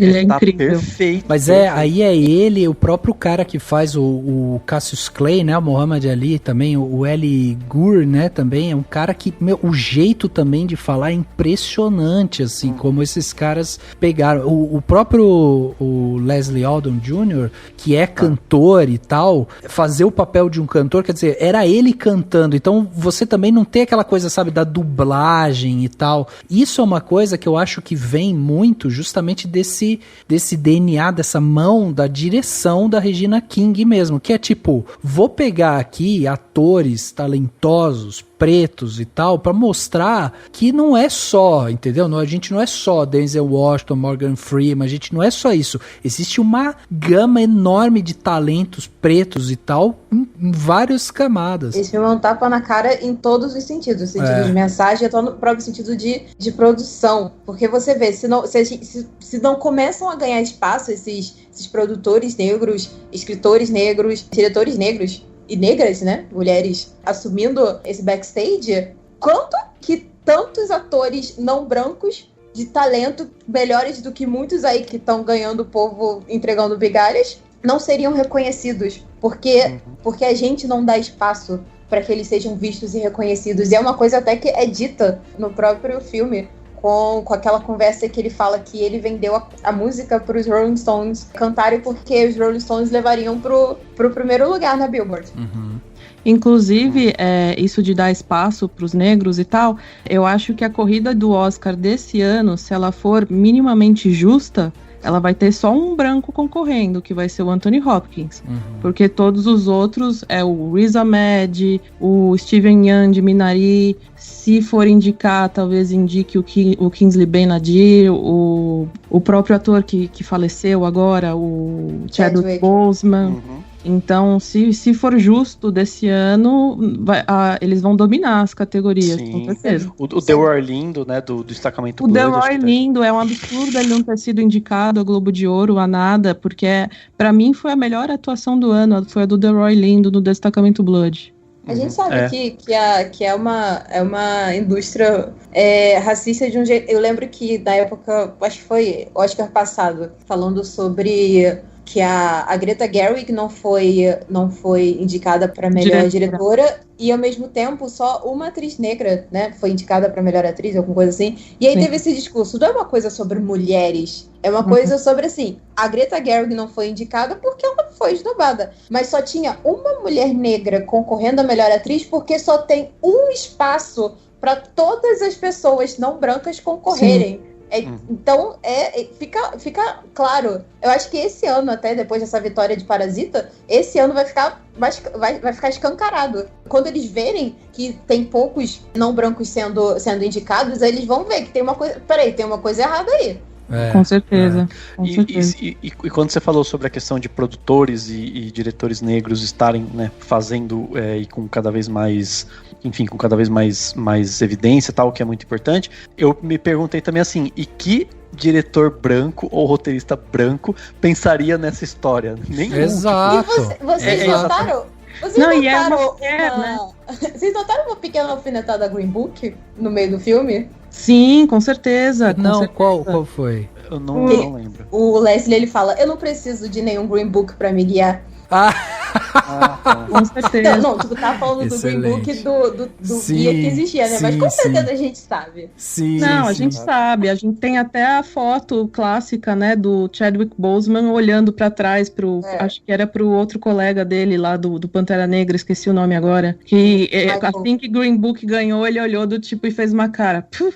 Sabe? Essa porcaria aí ganhou. Então, e tem uma coisa que eu acho interessante também, porque vocês estavam falando sobre isso, né? Sobre esse tapa na cara, o filme ser um tapa na cara e tal. E isso é muito interessante, né? Porque assim, a gente tem aí 4 personalidades pretas que fizeram muito sucesso nessa década de 60 e tal, que foram vozes ativas, né? Pelos direitos civis e tal, pelo movimento que surgiu nessa época. E aí a gente tem uma fala muito poderosa, porque até como o Dani comentou, né, que aqui ainda tem questões muito caras a todo o movimento, a questão da igualdade e tudo mais, que o Malcolm X tem um momento que ele fala, né, depois que ele tem a briga com o Sam Cooke, ele senta ali e tá conversando com o Jim Brown, e eu acho que é uma das conversas mais impactantes que tem, justamente o Jim Brown, que é esse cara que é um pouco mais quieto e tal, e aí que ele vem com essa frase, né, do cachorro, que ele fala ele fala justamente sobre o racismo estrutural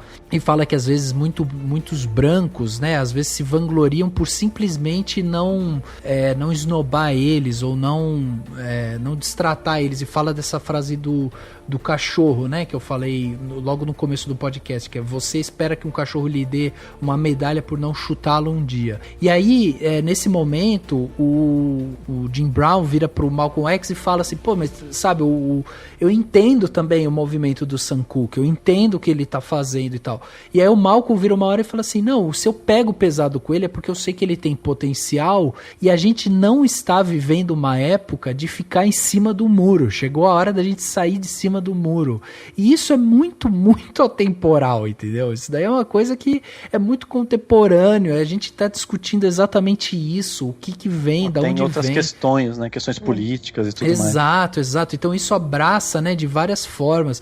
E uma coisa que me chamou muito a atenção quando eu tava vendo o filme foi o seguinte: vendo essas quatro personalidades sendo interpretada, né, por 4 atores jovens, super talentosos e tudo mais, me fez lembrar uma piada do Chris Rock. Eu não sei se vocês já viram. Ele faz um Chris Rock comediante, preto também, né, de americano e tal. E ele tem uma passagem no stand-up dele que ele fala do local onde ele mora. E ele fala que no bairro que ele mora, ele finalmente, né, conseguiu comprar uma casa, uma mansão e tal. E ele fala assim: no meu bairro inteiro só tem eu e mais um preto lá, só tem nós dois. O resto é tudo branco. Eu, pra ter essa casa, eu tive que trabalhar 30 anos, fazer minha carreira, ficar um tempão lá fazendo apresentação nesses barzinhos de comédia e não sei o que, até fazer o filme, tipo, o cara ralou 30, 40 anos pra finalmente comprar a casa dele.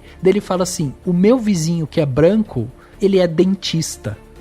É isso que ele fala. Ele fala: cara, você acha que o cara ficou ralando pra virar dentista desse jeito como eu ralei, entendeu? Tipo, e é isso. Não, a questão ele é dentista e ganha a mesma grana de um cara. Ganha a mesma grana. Exato. De vez em quando eu vejo esses programas, esses reality shows de venda de casa, e é sempre um casal que a mulher é dona de casa, o marido é vendedor, e eles têm um orçamento de $800 mil para comprar uma casa de 5 dormitórios, 3 banheiros, sabe? A gente como é possível? Mas sabe por que daí isso me chamou a atenção? Porque quando eu lembrei dessa piada do Chris Rock, no começo do filme, a Regina King, ela estabelece bem ali, né? Ela faz uma apresentação de cada um daqueles personagens. Cada um deles tem uma derrota logo no começo do filme, né? Todos eles sofrem já uma derrota de cara ali. E eles não são qualquer um. A gente tá falando do Malcolm X, que é um ativista, um cara que tava ali lutando pelos direitos humanos e tudo mais. Um cara super vocal. O Cassius Clay, ele precisou ganhar um campeonato mundial, entendeu? Pra ser reconhecido, pra ser visto. O Jim Brown teve que quebrar recordes dentro da NFL. E a gente vê como ele é tratado, né, no Sul. Exato. Nossa, aquela cena lá E aquela cena ainda dele conversando com o Cassius Clay, que ele conseguiu um papel no cinema. Ele falou: eu vou ser o cara negro que morreu em seguida. Ele: eu sabia, o que você falou, você é o cara negro, eu sabia que viria em seguida, era o que morreu. Exato, e é exatamente isso, é isso que é mais impressionante, assim, esses caras tiveram que ralar, e eu acho que isso é muito feliz nesse roteiro, é muito feliz ali na direção, né, da Regina King, no texto do Ken Powers, que é isso, é tipo, cara, esses caras, eles tiveram que suar pra estar aqui, pra ter uma voz, pra ser parte desse movimento, entende? Então, assim, a gente tá vendo a história de 4 caras que lutaram muito pra estar ali. E mesmo assim, a luta deles continua sendo muito atual. Porque por mais que esses caras façam, o caminhar, né, a evolução é muito devagar. E é isso que eu acho que mais, assim, me impactou, sabe? Porque vendo essas 4 personalidades conversando ali e com um texto tão potente, tão atual, eu olhava aquilo e falava: cara, vai ter que surgir mais Malcolm X, mais Muhammad Alis, mais Sam Cooke, mais Jim Brown, para que a gente continue discutindo isso. Don't you think it's about time to party? Tonight is a chance for us to reflect. You mean No one else is coming? Well, this is off to a hopping start. You all are bright and shining futures. You need to understand what is at stake here. Everything's not so black and white like you make it out to be. But we are fighting for our lives. You know I know what's going on out there, right?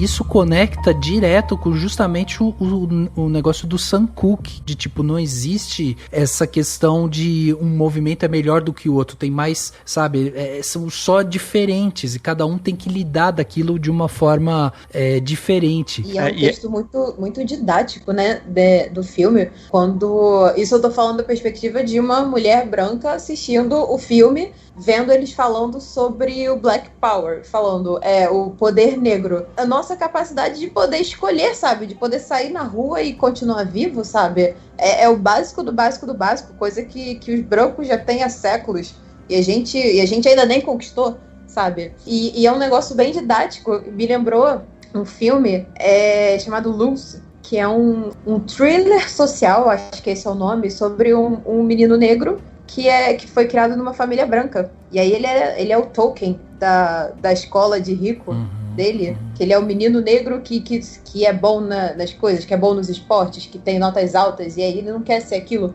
E é um filme que eu demorei muito pra entender, sabe? Que o primeiro é tipo, o que é isso? Você tá querendo demonizar um personagem negro? Porque fica ele contra a professora, que também é negra, que fala, não, você tem que trabalhar o dobro dos seus colegas brancos para conseguir o que eles têm, você tem que ser um símbolo, você tem que lutar. E ele fala, mas eu não quero ser um símbolo, eu quero ser uma pessoa normal, entre aspas. E ao mesmo tempo tem todos os outros personagens que chegam e falam, não, cara, você não é negro, você é Lúcio, sabe? Você é que nem a gente, não sei o quê. Não, isso que você tá falando, Clara, é muito interessante, porque assim, vou até dar um palpite aqui, né, falar um negócio meio que talvez vocês saibam melhor do que eu. Mas assim, quando eu tava vendo esse lance do Sam Cooke, me lembrou muito justamente o discurso lá da voz suprema do blues, porque a gente tem ali na personagem da Viola Davis justamente aquele lance, né, que ela chega e ela fica destratando o cara da gravadora e não sei o quê, e aí tem um momento que ela é questionada sobre isso e ela fala, né, ela fala, eu ralei pra estar aqui, agora tudo que eu sofri na vida, se eu puder, tipo, em algum momento eu falar, só gravo se eu tiver minha Coca-Cola, eu vou falar e os caras vão ter que ralar atrás disso e tal. Porque depois da voz gravada, eles vão tá nem aí pra ela, né? Exato. E eu acho que o Sam Cooke, ele tem mais ou menos essa mesma mentalidade, sabe? E aí, falando sobre essa questão de movimentos, eu não sei o quanto vocês estão acompanhando, né, o Big Brother agora e tal, mas essa é uma discussão que tá rolando em cima do Big Brother, né? Porque quando é colocado lá pessoas pretas que estão ali falando sobre os movimentos, as questões raciais e não sei o que, de sexualidade e tal, quando você tem aquilo ali posto daquele jeito, e aí a pessoa de repente se mostra não ser aquela pessoa, sabe, que era antes e não sei o que, aí começa a chover aquele monte de crítica de, tá vendo esse movimento aí? O racismo reverso e não sei o que, aí começa, né? Então, por isso que eu acho que é um discurso muito próximo à realidade. Sim, e é legal, só pra ter uma parte que o personagem do Malcolm X fala isso, né? Ele fala sobre o quanto ele fala que ele usa o termo arma, eu acho.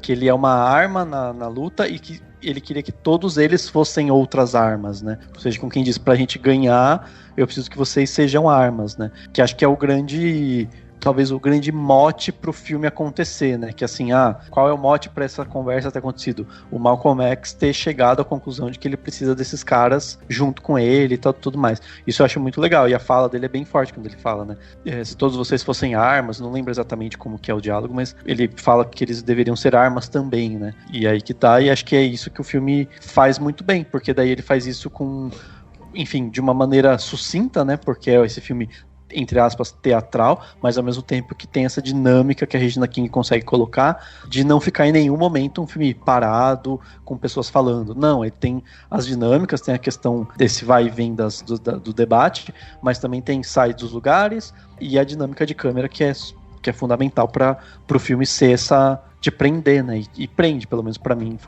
eu, sei lá, me mergulhei muito em tudo, assim, né? Apesar da gente falar aqui justamente das atuações, né, muito, muito boas e tal, da própria direção da Regina King, eu não sei se vocês tiveram essa impressão também, mas eu tive a sensação, quando eu comecei a assistir o filme, que tem coisas ali que a Regina King faz, que às vezes eu olho e falo assim, nossa, parece que ela tá pisando em algo seguro, sabe? Porque no começo eu senti um quê quase de série, assim, sabe? Uma coisa meio... Eu não sei se era a câmera, a lente, a luz, sabe? Você vê que é um negócio que as cenas externas, tipo, da luta do Sam Cooke, né, num estúdio de TV e tal, você vê que, assim, mantém mostra que o filme foi realmente enxuto em termos de grana, né? Mas ao mesmo tempo muito bem filmado. Então, tipo, sabe, né? Pelo menos a minha sensação foi essa. Ela tá economizando pra caramba, provavelmente porque não teve lá um orçamento tão grande. Pode ser, mas exato. falou, não, precisamos mostrar essa luta. E ela mostra uma luta muito eficiente, né? Tipo, eficiente, com a plateia e tal, não sei o que, a câmera segura e tal, e é isso, ela fez muita série, né? O orçamento aqui, eu acho que, pelo menos de acordo com o Google, foi de 16,9 milhões. É baixa, é muito baixa. Coisa. É muito não, baixa. E assim, a questão dela ter feito série, é isso, dirigir séries de TV. É compacto. É compacto. Não tem muito espaço para inventividade, porque você já tem aquela linguagem pronta, mas ao mesmo tempo é tipo botar em prática, né? Então se reinventar. Mas eu digo até em questão até assim de, porque por exemplo, falando sobre Piece of a Woman, eu até falei que uma das coisas que me saltaram os olhos foi justamente a fotografia, né? Aqui a fotografia já não me chama tanto atenção, sabe? Tem momentos ali que você vai assistindo o filme, você vai vendo as luzes que ela vai usando nos cenários e tal, são sempre luzes assim um pouco mais chapadas, sabe? Ela não tem ela não trabalha tanto a questão da luz, assim. Então, por exemplo, se você tem aquela grande cena ali da discussão do Malcolm X com o Sam Cooke e tal no quarto, a luz ela permanece igual a quando eles estão, sei lá, no bar comemorando lá a vitória do Muhammad Ali e tal. Então, assim, eu acho que é isso que pra mim ficou muito... Eu sentia falta, sabe? São coisas que às vezes quando você para pra olhar ali o filme, você parece uma coisa meio seriado mesmo e tal, mas é isso que vocês falaram, é falta de orçamento, com certeza ela teve que enxugar em algumas coisas ali, né? Eu acho que ela tentou compensar com direção de arte.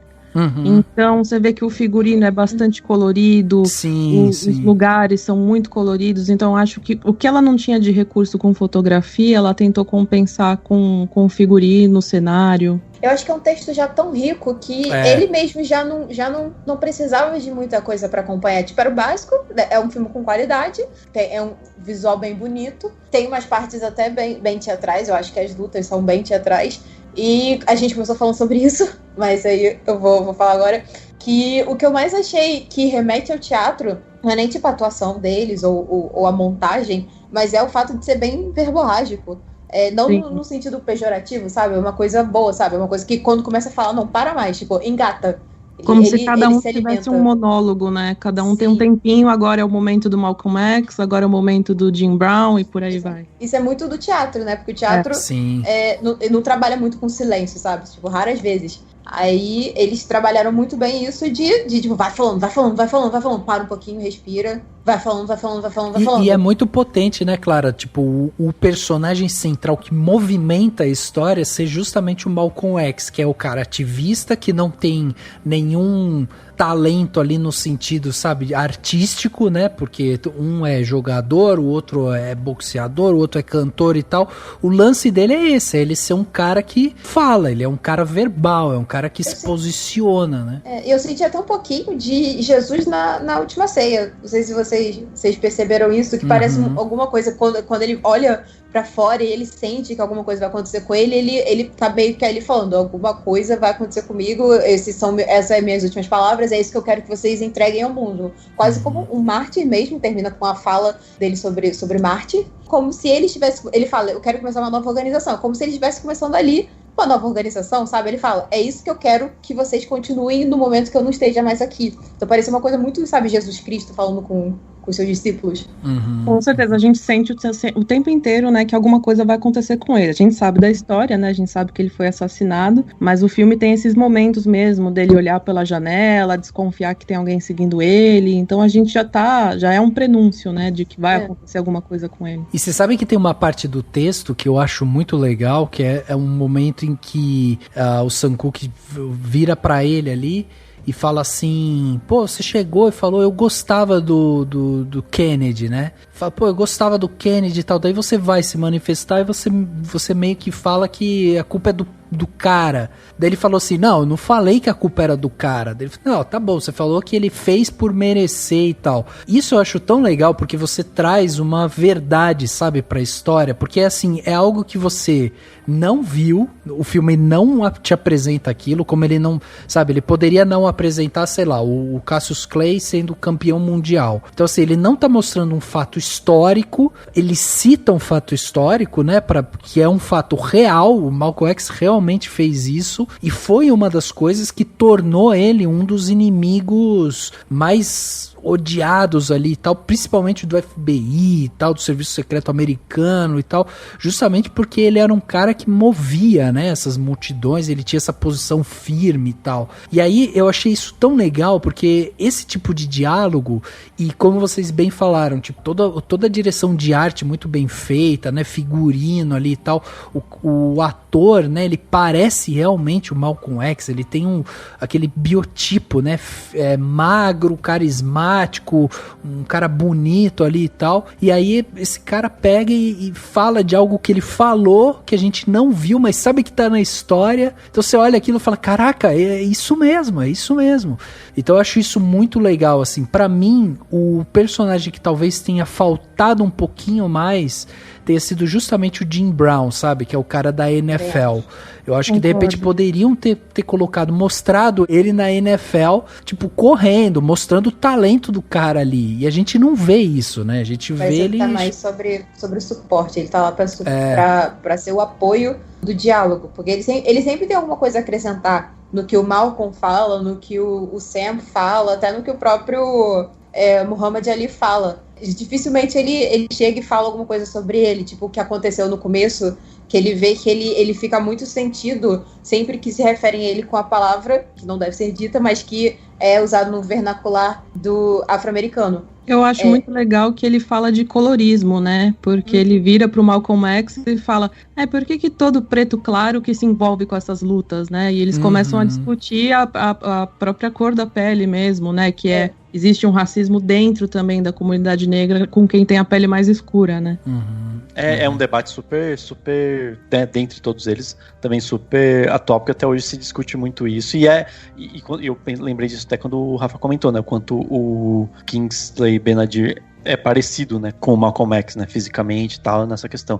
E isso eu achei bem legal, assim, legal que eles, assim, é interessante eles colocarem esse debate, claro que não tem um lugar de fala pra ir muito além de apresentá-lo, mas é isso, né, tipo, o filme pontua isso, enfim, coloca isso como uma questão também a ser debatida, né, entre tantas que tem nos diálogos e tudo mais. Você sabe que depois, né, quando eu acabei de assistir, tipo, já chegou no final do filme ali e tal, teve uma hora que eu pensei assim, falei, nossa, a Regina King podia ter dado uma ligada pro Spike Lee, sabe, aqueles discursos um pouco mais ácidos do Spike Lee, e podia ter colocado também um pouco ali sabe, algumas imagens reais e tal, isso também daria mais ainda dessa profundidade nesses personagens, sabe? Porque são personagens emblemáticos, né, da história negra, americana e tudo mais, e eu acho que reforçar a imagem deles seria, inclusive, uma homenagem muito bonita, além, né, óbvio, da própria obra.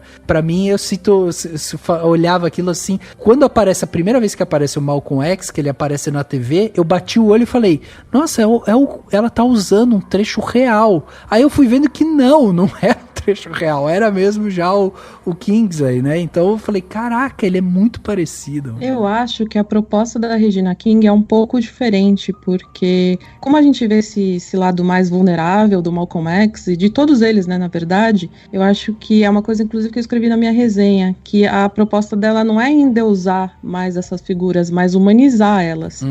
Então, se você, de repente, usa os registros históricos das figuras que a gente está acostumado a ver, você não traz esse lado novo, sabe? Você repete a coisa de ser uma figura distante, sem dúvida, sem receio, que era muito forte, que não tinha momento de segurança, sabe? Entendi, pode ser. Concordo, também acho. Eu acho que ele perderia esse que a gente tá chamando aí de teatral, né, que seja o clima do filme, ele perderia, né, assim, acho que faz sentido. E aquele fim, né, assim, tipo o Sam Cooke cantando, acho que é a última cena, né, o Sam Cooke tá cantando, daí mostra o Malcolm X assistindo ele, meio que, tipo, satisfeito de uma certa forma, e aí tem um letreiro, basicamente falando com um trecho, né, do Malcolm X falando sobre ser um mártir e tudo mais. No fim é isso, é uma grande homenagem e um grande... Me parece, assim, tem cara de fechar um ciclo, sabe? Não sei se eu senti exatamente o contrário. Não sei se o filme tem essa pretensão toda, mas o contrário, assim, seria abrir um ciclo?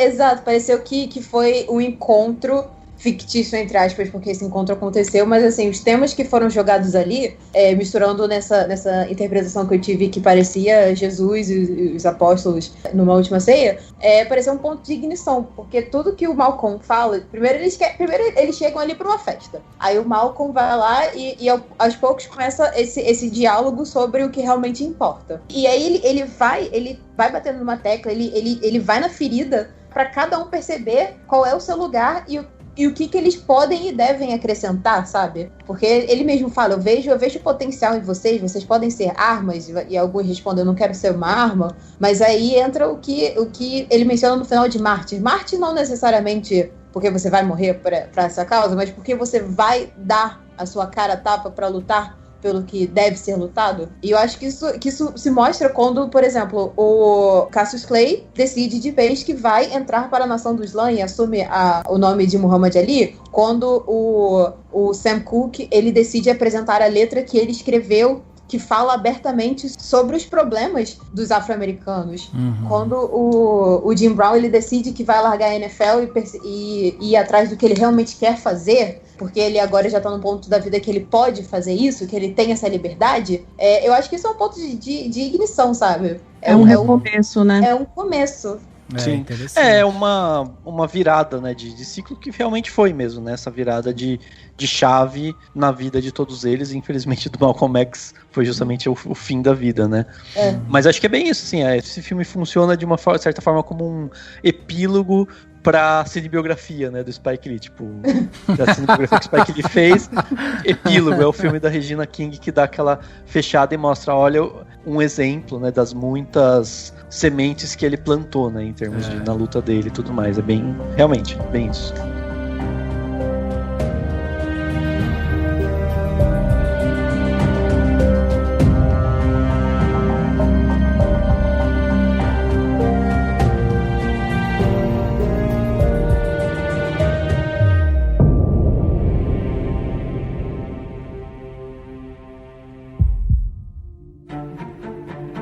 Dicas para a sua semana? No Plano Detalhe.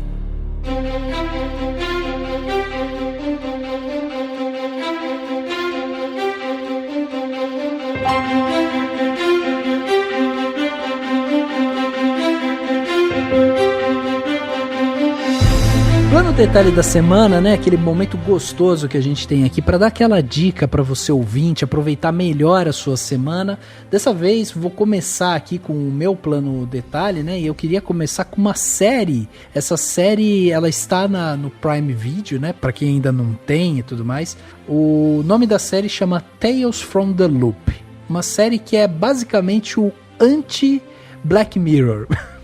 Pra quem quiser acompanhar. É uma série que ela é baseada num livro de pinturas, né, que tem esse mesmo nome, a tradução dele seria Contos do Loop.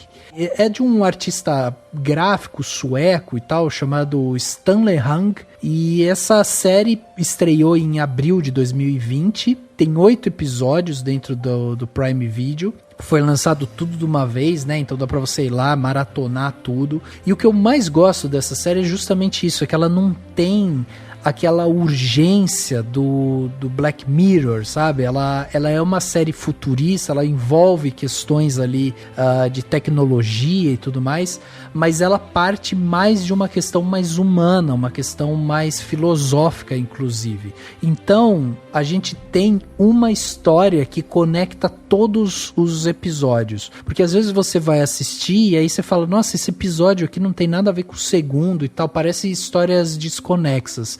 Mas conforme você vai assistindo em ordem ali, você vai vendo que uma coisa vai se conectando com a outra, e no final das contas é uma grande série falando justamente sobre questões existenciais, sobre relacionamentos e tal. É uma série muito bonita, muito bem filmada, com uma fotografia muito bonita também.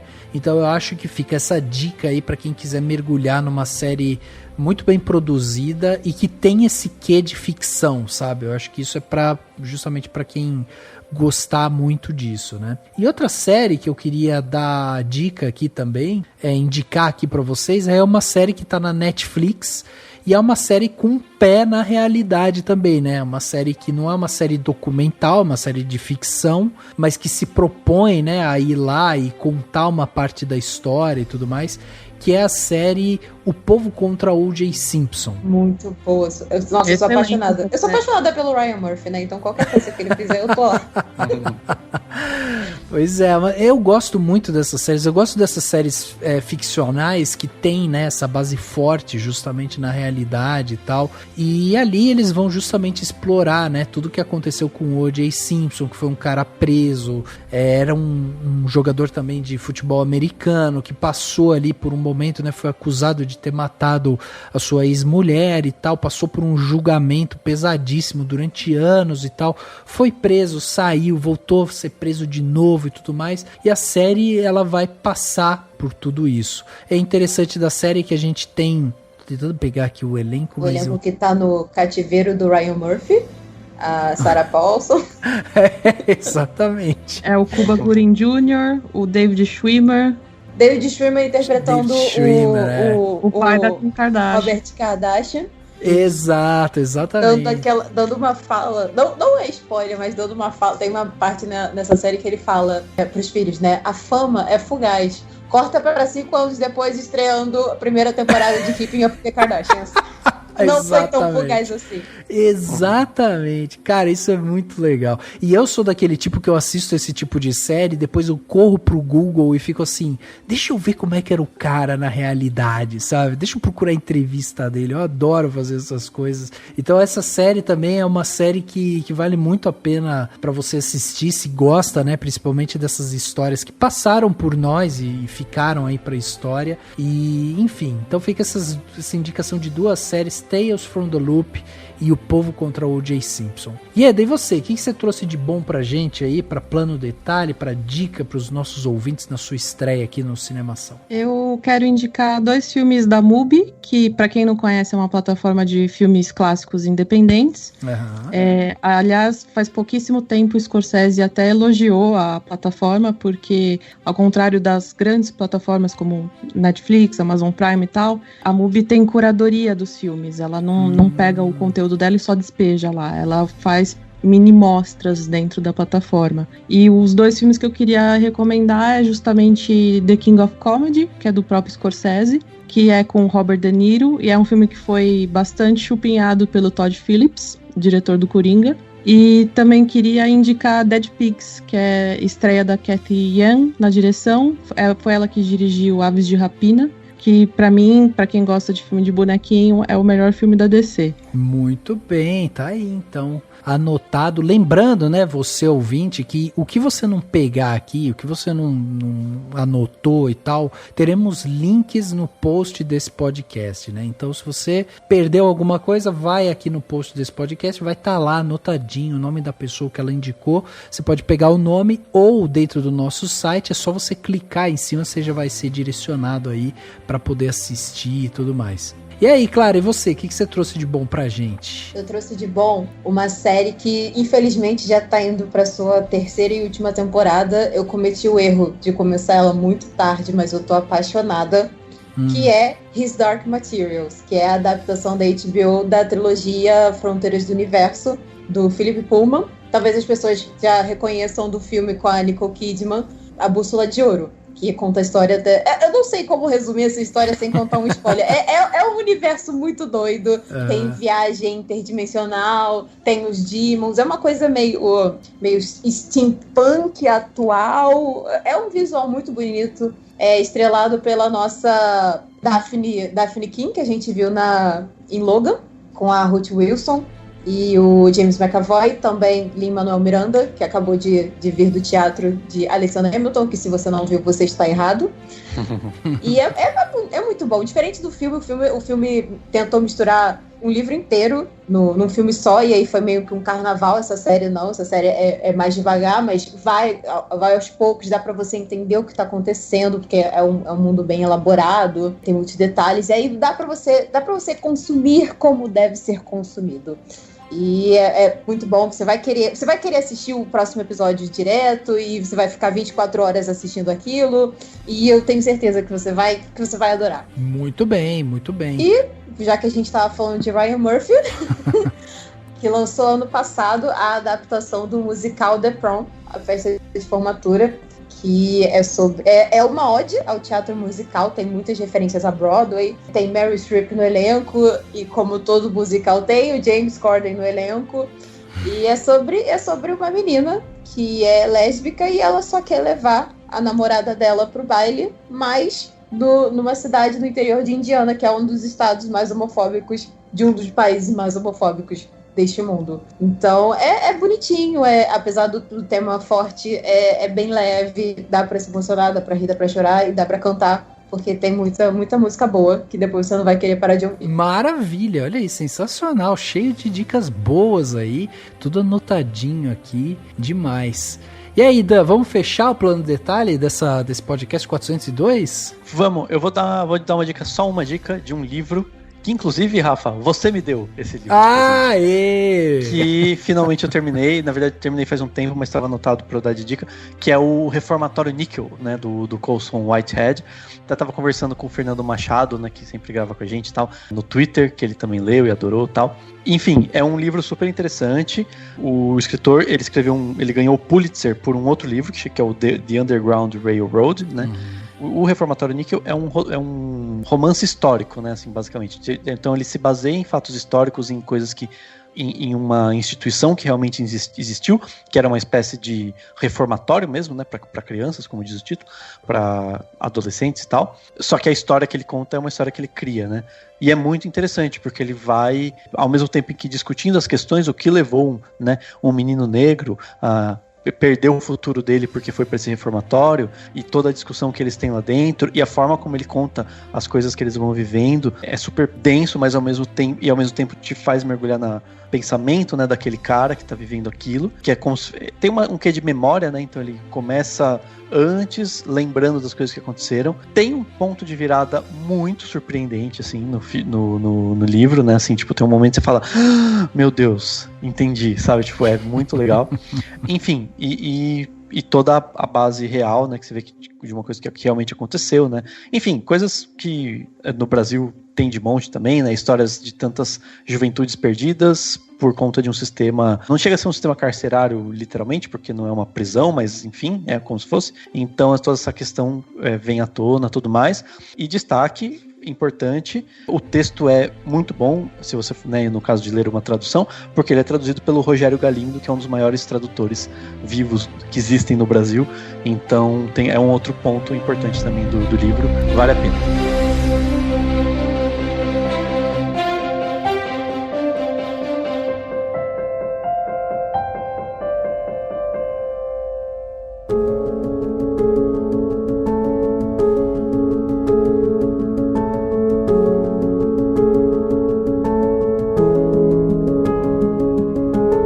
chegando ao final desse podcast Cinemação 402, batemos esse papo aqui sensacional sobre 2 filmes, né? 2 filmes aqui que são filmes impactantes e tal, que chamaram nossa atenção, Pieces of a Woman e Uma Noite em Miami, 2 filmes que merecem ser assistidos por você. Se você não assistiu, vai lá assistir, agora você já sabe muita coisa sobre o filme. E eu queria agradecer aqui as presenças da Ieda, que veio aqui, né, com a gente debater pela primeira vez. Ieda, muito obrigado por doar, né, o seu tempo aqui para vir conversar com a gente. Foi demais, muito obrigado mesmo. Espero que você tenha gostado, que volte mais vezes para esse formato aqui de bate-papo, porque vou te falar, Ieda, você não perdeu a mão não, viu? Você ainda até é boa num barzinho. É que nem andar de bicicleta, né? Algumas coisas a gente não esquece. Exatamente. Mas eu que agradeço. Muito obrigada pelo convite. Pode me chamar mais vezes, com certeza. Eu queria deixar meu site, que é o iedamarcondes.com. Legal. Ieda com I. E o meu podcast se chama Cine-Ieda, tudo junto. Ele está disponível no Spotify, mas você também pode acessar pela plataforma do Anchor. E é isso. Muito obrigada. Muito bem, muito obrigado a você. Clara, obrigado também pela sua presença aqui com a gente, foi incrível. A gente já sabia, né, que vindo do canal Claquete já vinha gente boa pra cá, mas a gente adorou ter você aqui. Eu que agradeço. Eu queria também que você deixasse aí redes sociais e tal, porque Clara não é só canal Claquete, Clara é um universo de informações. Quem quiser me seguir lá no Instagram, @claradriel, eu não falo muito lá, mas estamos lá, perto do coração. E quem quiser ler a minha crítica do Pieces of a Woman, modéstia à parte, acho que foi uma das melhores que eu já escrevi. Tá lá no site Canal Claquete, é só procurar Pieces of a Woman, crítica Clara Lima, e dar aquela moralzinha. E eu que agradeço. Acabei de ter mais uma experiência, que é dar entrevista no podcast. Pela primeira vez. Que ótimo, que ótimo. E foi muito bem, viu? Ó, tem futuro aí. A gente vira e mexe e conhece aqui futuros podcasters. Tô aprovado então. Passei. Passou. Sensacional. Obrigado também, Clara. Dani, obrigado também pela participação em mais um podcast. E agora, né, Dani? Agora é ver que filmes estão por vir, né? Sim, a gente vai ficar de olho, né, na famosa corrida das premiações, né? Mas não vamos falar só disso, então se preparem que vamos preparar novidades legais também. Mas é isso, brigadão, Ieda, pela participação, por ter aceitado. Brigadão, Clara. E é isso, adorei gravar esse podcast. E para todo mundo que tá ouvindo, até semana que vem. Muito bem. O podcast Cinemação 402 fica por aqui e a gente se vê no próximo.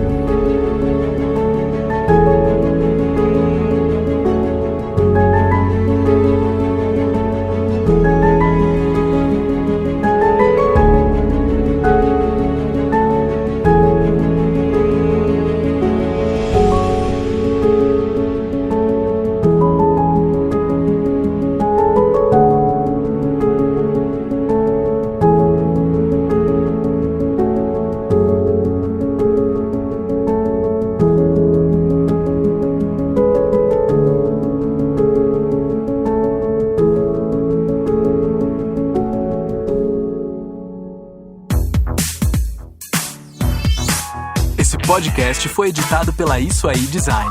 Tudo isso é forma com função. É design estratégico. É isso aí.